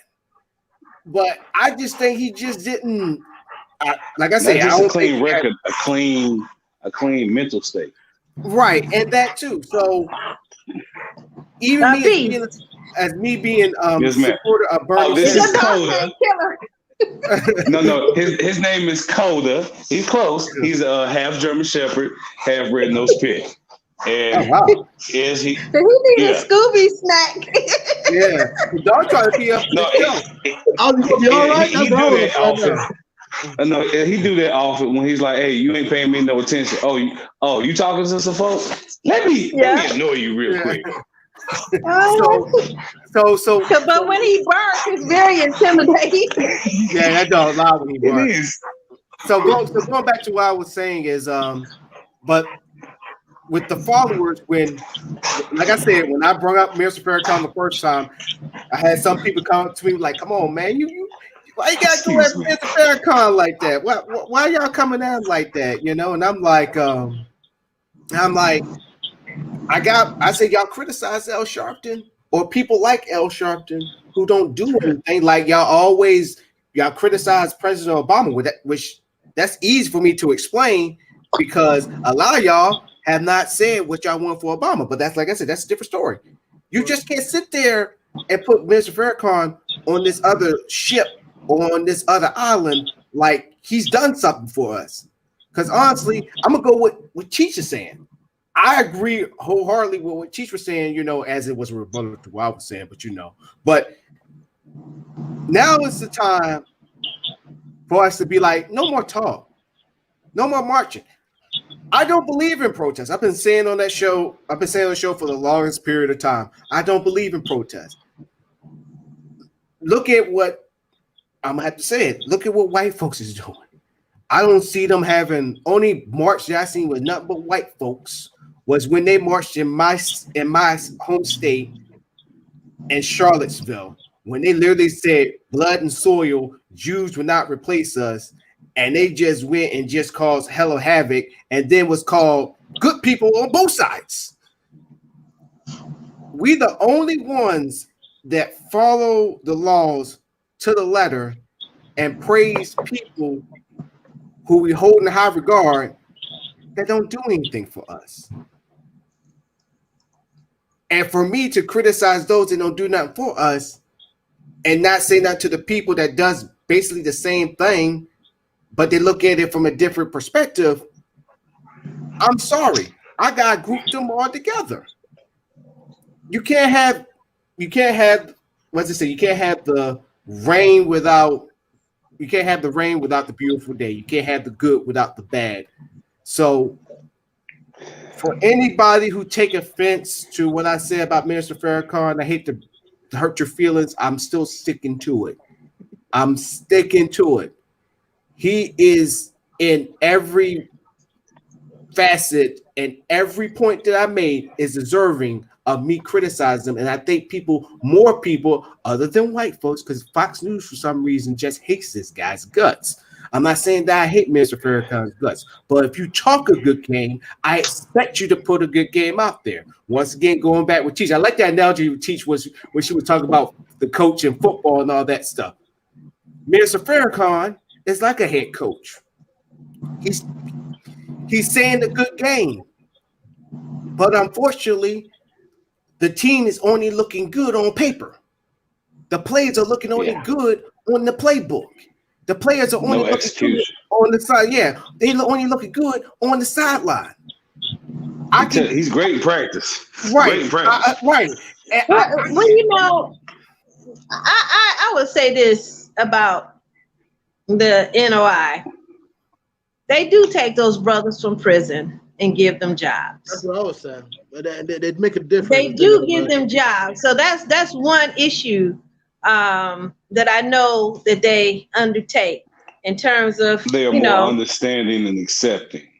What? And that's really what a person needs at the time like that. So yeah, that's definitely where we as black folk are losing. Yeah, they give them jobs, so that gives them their manhood, returns their manhood back to them.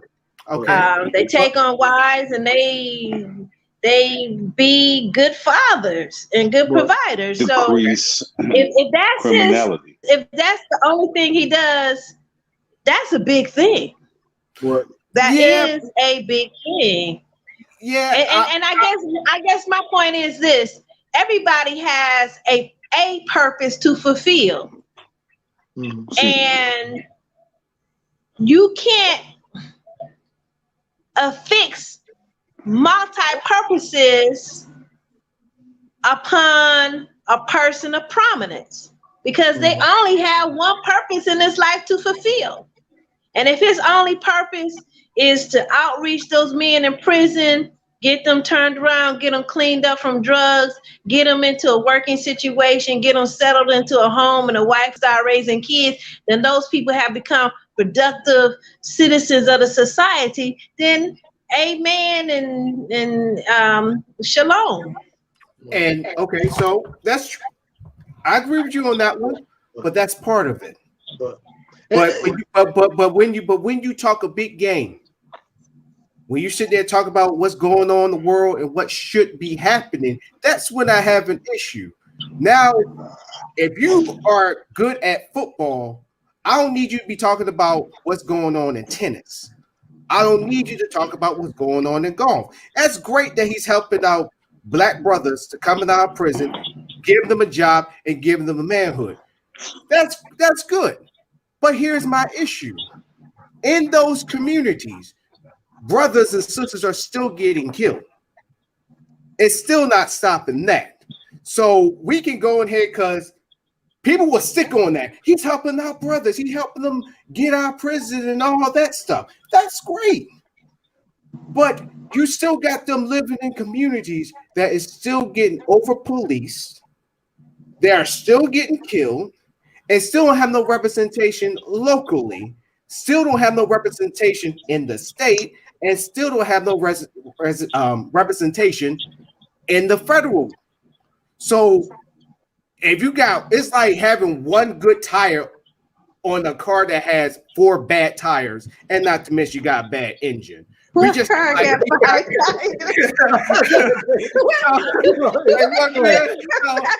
here, you'd be surprised. Black folk are the inventors of a wheel and a way. I done seen folk drive. I done seen videos of folk driving on the highway, literally on one wheel. Yeah, and that's true. And see, I try to make it lighthearted. I try to make it lighthearted, but we can't. We gonna find a way. we can't be happy with just that one tire, and all the tires are flat, and the engine is shot. You know, but it's great. My position is all hands on deck. But All and that's also where I'm hands going. on deck. Everybody has to contribute. From Right, the and I agree greatest with you of that. us to the least of us, everybody has to contribute. Right. Everybody. And look, Say it go again. I want you to say it again. Teach. Everybody. Who needs? Okay. Go ahead, Mayo, and then I'm gonna jump in. so real quick, like I said, I would be remiss not to say that I am not the biggest Farrakhan fan, because I every time I think of Malcolm, I think about his thing like, oh, Malcolm, we made Malcolm, we could do whatever we want. This is when he was young, and before, as soon as Malcolm died and they were interviewing, we made him whatever we want to do. We got him out of prison. Yeah, I saw that speech too. And I'm looking like, oh, so you made him so you could kill him, right? I mean, so like y'all just own his body and soul. Anyway, so I leave that aside. I'm not a big, but I would say, out of the things that he's disappointed with me with as a human being, everybody has a body of work, and like what they talk about the 2 points in between that, or the dash or whatever, 2 points in the dash, what you've done in between that time. I mean, as much as I have some things I despise by him, like Sister Anita just said, like you cannot take away some of the things that that not, and it's not like he created a system, but when he plugged them in, he did his part. He didn't start the little system. Their system works well for them. If you talking about we have 1 tie out of 4, he is that 1 tie that's working.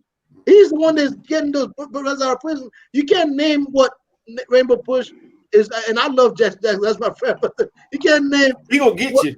Yeah, I know. You can't name what the programming they have.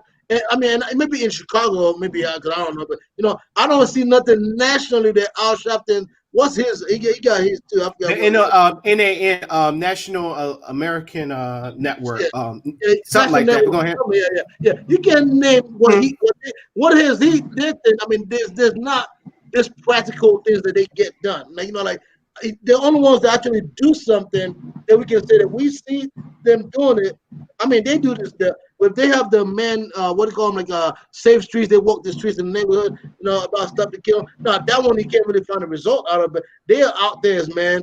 They're out there getting people jobs and they get out of prison. I mean, there's just so many different programs. They got economical development programs where they will find my barber for the most time when I used to cut my hair, but the barbershop I cut my hair now. My barber, one of my best friends, he's a Nation of Islam. Everybody came to this stuff. And that's if we practice what they practice outside and then I don't know for sure about I'm about to put a thing out there. It's not a claim, but my suspicion of them outside of corruption and the deals that they made with the FBI. I think that they made some deals with them. But again, I'm not sure. I'm not. It's not something that I know is a fact. So I'm gonna make sure I say that. Outside those, if we practice everything that they practice together as a collective, as Black people, I think we'd be on a better footing than everything. Because they work together within their own structure. It's like the Amish again. I've never seen anything close to the Amish, like in the Black community, as much as the Nation of Islam. And so I don't want to give him all the credit because that system was created before he got there. Elijah Muhammad, all them created that system. But when he plugged in, he did well. When Michael Vick was sent to prison, the first Black man that spoke out, outside Jim Brown, the first Black man that spoke is him, T.O., Jim Brown. They went on ESPN. They said, "How dare you lock this man up because of dogs? When the way you treat Black people. He was. So I mean, he's always been unabashed, unafraid to speak out as a Black leader. Now that's what people like about him and all that kind of stuff. But there's this other side of things, like you said, like the bandwidth that he has, he can do a whole lot more. He can call together like all the Divine Nine presidents. He can call. They would listen to him. He can call, Al Sharpton himself. He called all these other leaders, and they would listen to him. Call a consortium, come up with a plan, and follow through that plan. So those are the bandwidth that they have, but they're not rich in their bandwidth. None of them are doing it. He's the only one. Not his organization is the only one that's actually doing something. They can see results of. In my opinion, this is just my opinion. I'm not saying that it's a fact, but you tell me what other organization that you feel like collectively that you can say, like, man, they did so much and they helped so much that we can see direct results that they helped so much African Americans. I don't know any other Black organization. You can say that one program did so much. I don't know any other. I mean, so that's one. Not me either, but but it just goes back to now. Where is that strong muscle and might going up to these police officers, like the official? That goes back to what T's saying, what everyone is saying: unity. Everyone work together, togetherness. Now, when we say these things, here's what we actually fucking mean. When we say everyone, we mean everyone. How the church say? From the pulpit to the pew? No. From the top to the gutter. Not only do we want the affluent, the top 1%, we want the bottom of the 99. We want all of you, because everyone is vital and everyone will hold a position and a purpose, because the information you possess is essential at some point due to whatever your experience, your expertise, or your interactions and associations. The knowledge you possess will hold true and will help you. I use the example of my uncle told me a story about when he was selling dope and he got hit up, and it was by a cop that knew he was selling dope and kind of went out his way to get him. And unbeknownst to the cop, when he walked into the courthouse and walked into the courtroom, the prosecutor and the judge were also clients at the time of my uncle. Oh, wow. So an immediate sidebar occurred and the charges were dropped. That type of knowledge. Freedom was immediately accessible because that type of knowledge is not needed to get out at that moment. This the type of people we got to bring in. Like when you talk about that muscle, we want the street niggas. You ratchet head wannabe thugs, and you boys have just been out here waiting for a chance to knock somebody the fuck out. We need y'all. Y'all need to come and unify on your own little division and branch. Y'all gonna be the enforcers. We gonna have y'all stationed like sleeper cells throughout the whole nation. When shit go ugly, we always got at least three to five of y'all out in the city, randomly around in the high police areas. So if the police get to acting stupid, you see 3 to 5 random niggas that look like they ready to stomp your ass out. Mm-hmm. And they are ready to stomp your ass out. And everyone in this area knows them boys about to stomp your ass out, and you're not going to get them. Mm-hmm. They already know how to get them. This ain't the first time they've done it in this week. You know what I'm saying? Like, that's the enforcement we got to bring together, but that requires the togetherness, and that also requires everyone to put their pride to the side and cast aside your preconceived notions of what's useful and what's viable and who is useful and who is viable. Everything is useful and everything is viable. It just may not be at that particular moment. And see, I just realized something. Just for this one topic, I already got like these 5 topics for the next show. Thanks to y'all. Already 5. So any final points on this topic? I actually let y'all go a little bit over, so we can get to the only point I want to make. Yeah. Only point I want to make is as far as who needs to listen versus who needs to shut up. Both parties need to listen, and both parties need to shut up. It needs to be an honest dialogue. I'll use the Joyner Lucas song, "I'm Not a Racist." Use that video as the type of dialogue how it should go. It should be honest, but it should be respectful. It should be blunt on both ends. Say what you need to say, but give the other party the opportunity to get it off their chest as well. And then y'all come to terms and move forward. All right, go ahead, Miguel. I'm gonna agree with that. I mean, that was the overall question of today, and forgive me if I get super excited about my points, and that's I get animated sometimes. But but to answer the question of today, old or the young, I mean, both sides need to listen. Examples I can give is look at everything that we talked about.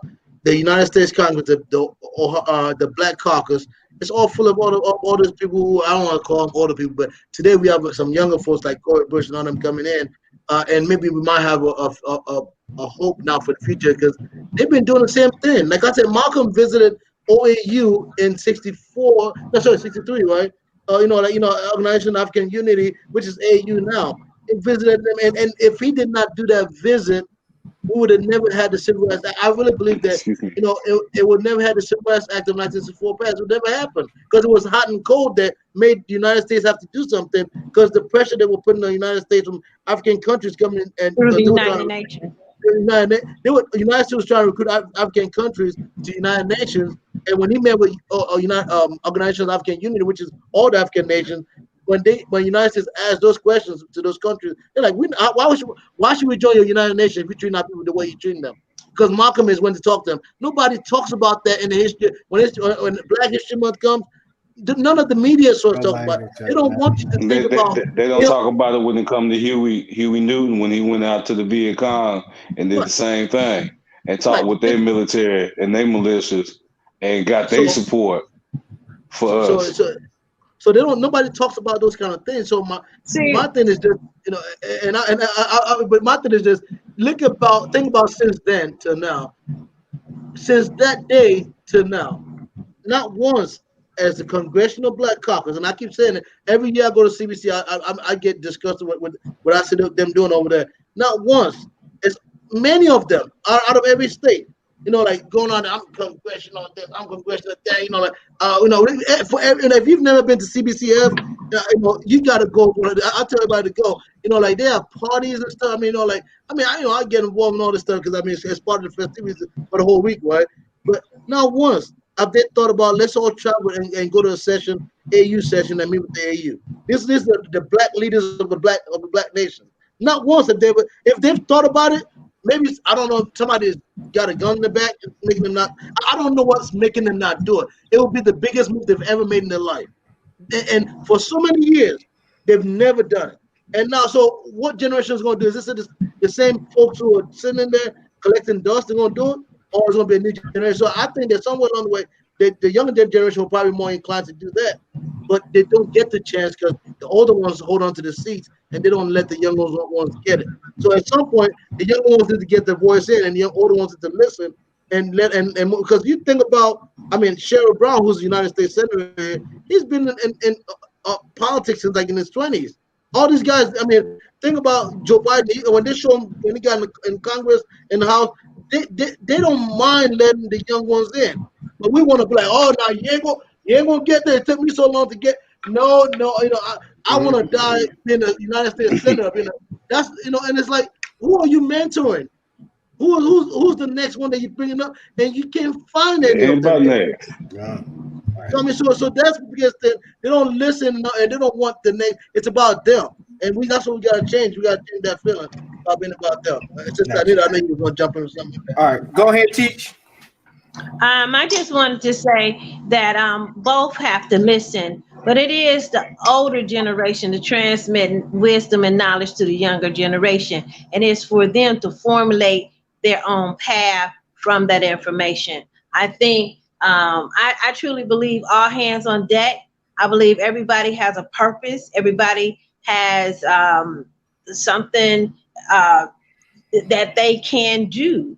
I think a lot of times, if an idea, thought comes to you, you don't think yourself adequate enough to carry it through. You want to look for someone that you think is prominent and heap it upon them. And that's where we make our mistakes.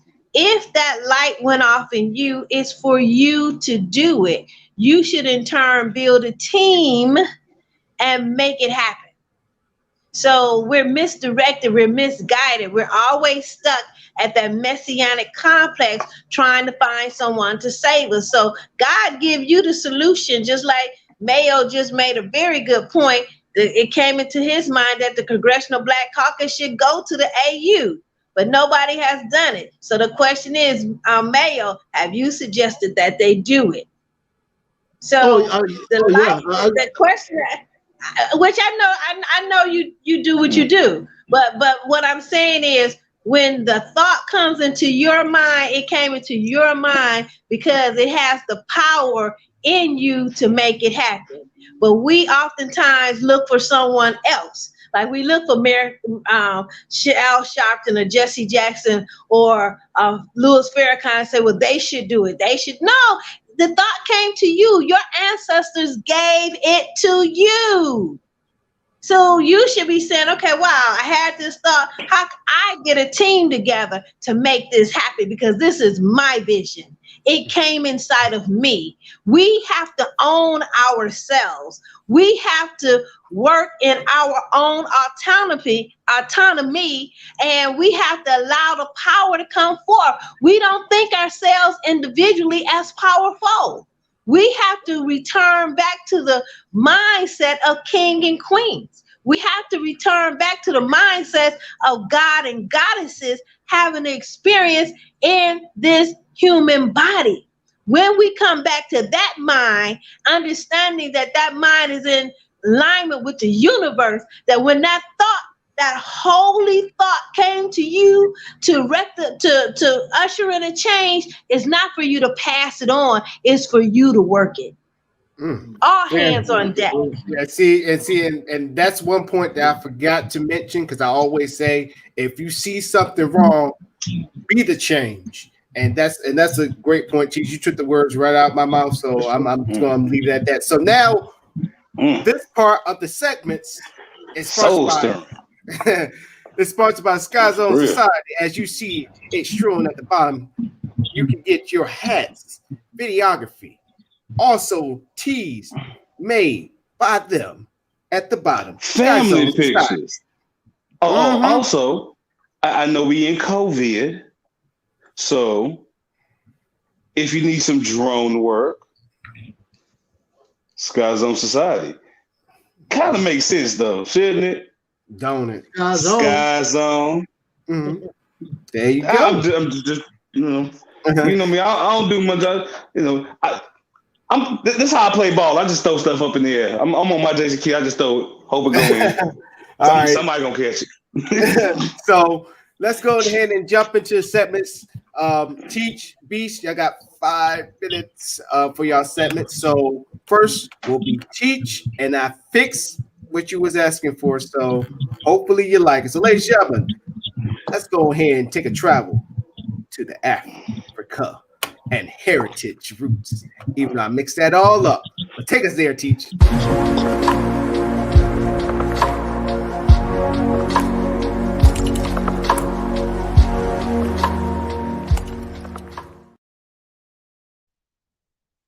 Good evening, everyone. Once again, I want to invite you to explore yourself by getting a DNA test. Many of us know that we come from Africa. Then we have other groups that deny their Africanity, and they refuse to take a DNA test. But one of the greatest discoveries that you can find for yourself, answer many questions and unravel many mysteries of your own life and the life of your family, is through getting a DNA test. There's many services out there, even services that can detail your DNA down to the ethnic group from which you come from. So that's a discovery of yourself. Don't you want to know you? How can you love you without knowing you? So I urge each and every one of you to get a DNA test. When you find out that test, then just start researching the various countries. Look at the food patterns. For me, when I went on my first trip to Africa, I wanted to find the food patterns. And my very first country that I went to was Senegal, and I tasted the food. And I'm like, this food is good, but it's not me. And for each country thereafter, I always look into the food. And it wasn't until I went to South Africa that I ran into a group of Angolan people, and the Angolan people took me to an Angolan restaurant in South Africa. And we had a dish called funge. And what funge is, you find in South Carolina and Georgia, is collard greens and cornbread with ham hocks. Okay. And so when I had that dish, I said, okay, my people must be from Angola. And sure enough, some almost, 15, 20 years later, I actually did a DNA test and found out that 34% of my people come from Cameroon, Angola, and the Congo. So I found my DNA, one, through the food, two, through the DNA test. The DNA test corroborated my physical experience. So let's do a discovery of self, because when you know yourself and you love yourself, you begin to self-determine and self-identify and moving in self-autonomy. That's what we need as individuals as well as collectives. So let's discover ourselves by rewarding ourselves with a DNA test and the results. Kwaheri.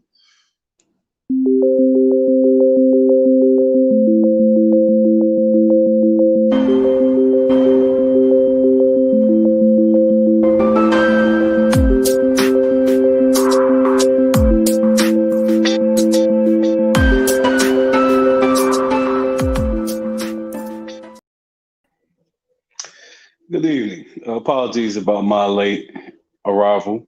I was actually conducting some community involvement. As I spoke on the last show, the mentality of a community is an area where you find residential comfort as well as professional access. And that professional access is trusted because you have a residential understanding and comfort level with the individual. That's how most people, like, you live in an area, you get cool with the neighbors, you find out the neighbor is good at this particular thing or they do this for a living. They look out for you. You know, that's how communities have always run. And we should take that same mentality and apply it to business and all other facets. So as we move forward 2021, I spoke about building an industry where the industry that we're building is basically a community, because we're bringing in content creators who can live and breathe and build something from this platform, along with sponsors and trusted businesses that work with each other as well as with everyone involved, offering all access. And the more people that come in, more content creators, more individuals involved within the amassing of the content, editors, animators, all forms of technology, that community only grows larger and stronger. And in the financial side, it becomes more viable, more fiscally beneficial, if you will. So when you think about these communities, we have to take that mindset of building something, because we're not going to find it for us to go out and try to find an industry or find a community where we can fit in. Well, that's what the white folk did. And you saw what that led to. And eventually they just said, fuck it, we'll take over a little bit of everybody's and just find the one spot with the least amount and build something. So instead of doing that, we'll just build something. And it's something that everyone that can get behind and link up with and build further from. I use the example of the individuals I had last week from Daddy Duty. These are close friends of mine and former schoolmates, alumni. And another one of our alumni came to me and inquired about some artwork not many people do know I do a little art. I don't think I'm pretty good, but others think I'm good enough to request work, so I will oblige. Unbeknownst to me at the time, and due to the satisfaction level, he proclaimed that I don't want you to just design this, I want you to be part of this brand of the apparel line that we're already a part of. So we're starting another clothing line, and I want you to be one of the designers and help with the artwork. Okay, cool. I appreciate it. I greatly accept it. That's a community mindset right there. We know each other on the personal tip. We've dealt with each other on the professional tip, and understand that I have skills that he requires. And on my personal level, I was actually inquiring about designing my own merchandise for t-shirts and whatnot this year anyway. So this was just God being God and giving me that confirmation. And I'm glad I found it within my community. So I hope this story helps enlighten you on what community involvement really entails and gives you a little help on building your own community. Thank you.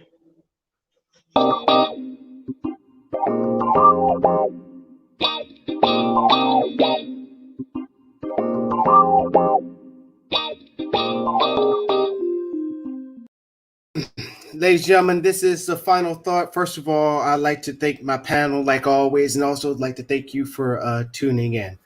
My final thought, the timer went off. My final thought goes to Superwave. Superwave, you watching? We're thinking about you.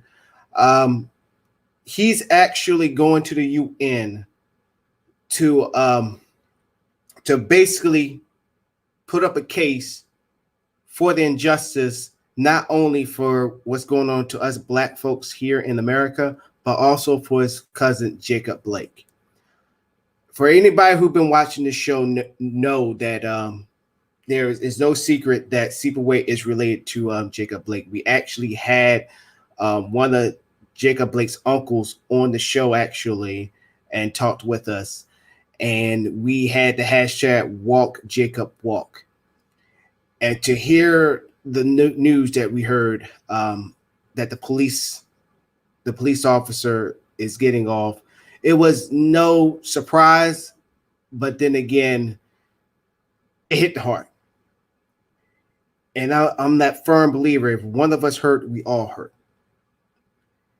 And from us, who Superway is a panelist on this show, I want to send my condolences to his family and wish him nothing but the best with him going to the United Nations.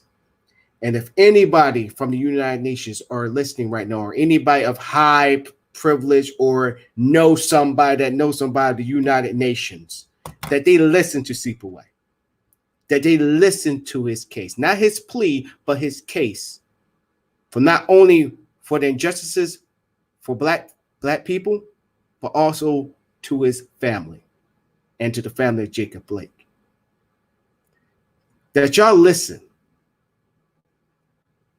Sometimes I love this country more than, I won't say more than anybody, but I love this country.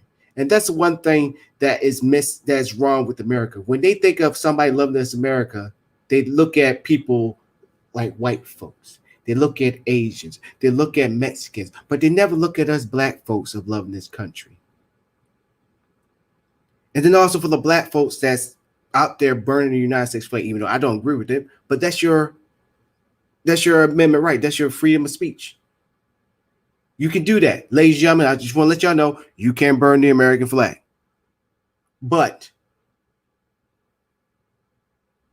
I love this country. You want to know why I love this country? It's not for the reasons that you think. Not because I put on a uniform every day and serve my country. That's part of it, but that's not all of it. It's because I know my ancestors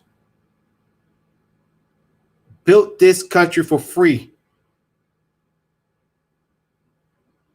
In the words to my huge crush and Angela Rye, whose family is very synonymous here in Seattle. We built this joint for free. That's why I love this country, because from their blood, sweat, and tears, involuntarily, all the things that unfortunately I don't privilege off of, but people that don't look like me privilege off of every day, made this country what it is now.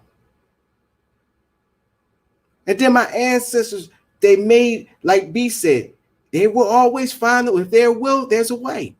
They had chocolate cities all over this United States that also served, that thought that they would get a better life and get treated like at least a human being, or treated like a man or a woman, but didn't get it. And they like, fine, we make our own. Even when it got burned down, still overcome. That's why I love this damn country. Not because I can sit down with a white person, or I can sit down with a Mexican, that I can sit down with an Asian and have a great conversation. No. And black folks, y'all need to get that out your head. The ones that want to go back to Africa, get it out your damn head. We built this. This is technically ours. This is ours. And if we wanted to take it back, I know that we can, because I don't believe that we are 13% of the population in America. I believe that we're the biggest population. They just tell us that. That's why I honestly believe. When I look at the United States flag, I ain't gonna lie, sometimes I choke up. I choke up of how far we have come, how far our ancestors, the blood, the sweat, the tears, even to the matter of death, to where we are now. Some of y'all may say it's no different, but guess what? We here. I love this damn country. So for anybody from the UN that's watching this, here's Seepaway. And Seepaway with all the love from this show and from the power from the ancestors, that the UN not only just listens to you, but actually get something done. And that is my final thought. My final thought will be what I stated earlier about the whole conversation of old versus new. Everybody need to shut up and listen on both ends. Both parties have vital information to give each other.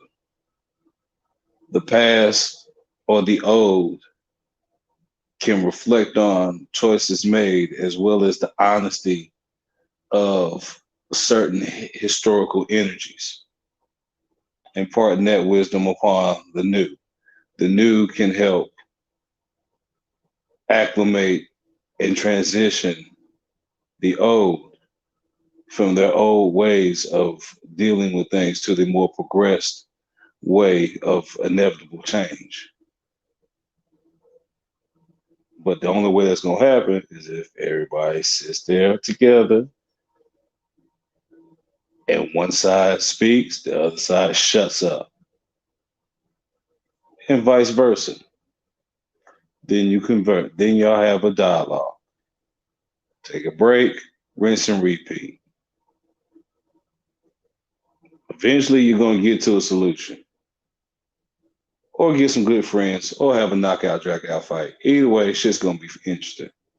Point being, the only way we're going to get to any type of real resolve is by hearing each other out and taking in and applying the information that has been bestowed from both parties. Hope y'all enjoyed the show. Yeah, good evening, everyone. It's always a pleasure. It's almost like it's the 20th time, even though it's like the third time or so that I'm joining everyone on here. It's with much love, and you guys know by now, if you listen to yesterday's show, how much I love I love the love itself. But it's with much love that I join you guys again tonight. And I mean everybody listening out there, all the ladies and gentlemen listening out there. It's a pleasure joining you all, and hopefully some of the things that we shared, you guys enjoyed, and we keep this. We hopefully we can keep doing this in the future. My message tonight would be connecting to the one that I started with. Happy anniversary and Founders Day to the Delta Sigma Theta Sisters. The strongest Divine Nine organization right now.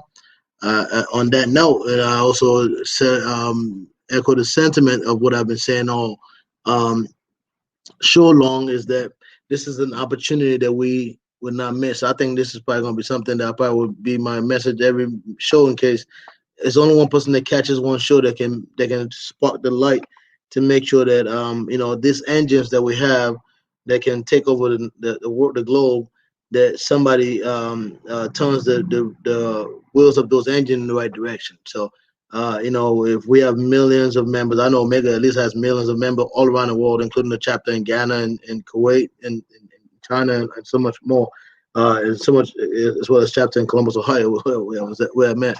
But if we have men around the world like that, over 1 million men, including Shaq and Michael Jordan and famous folks who would listen to the organization, while is our community struggling? And that's one of 9 organizations. So sometimes I don't think that we understand the breadth of or just the bandwidth that we have.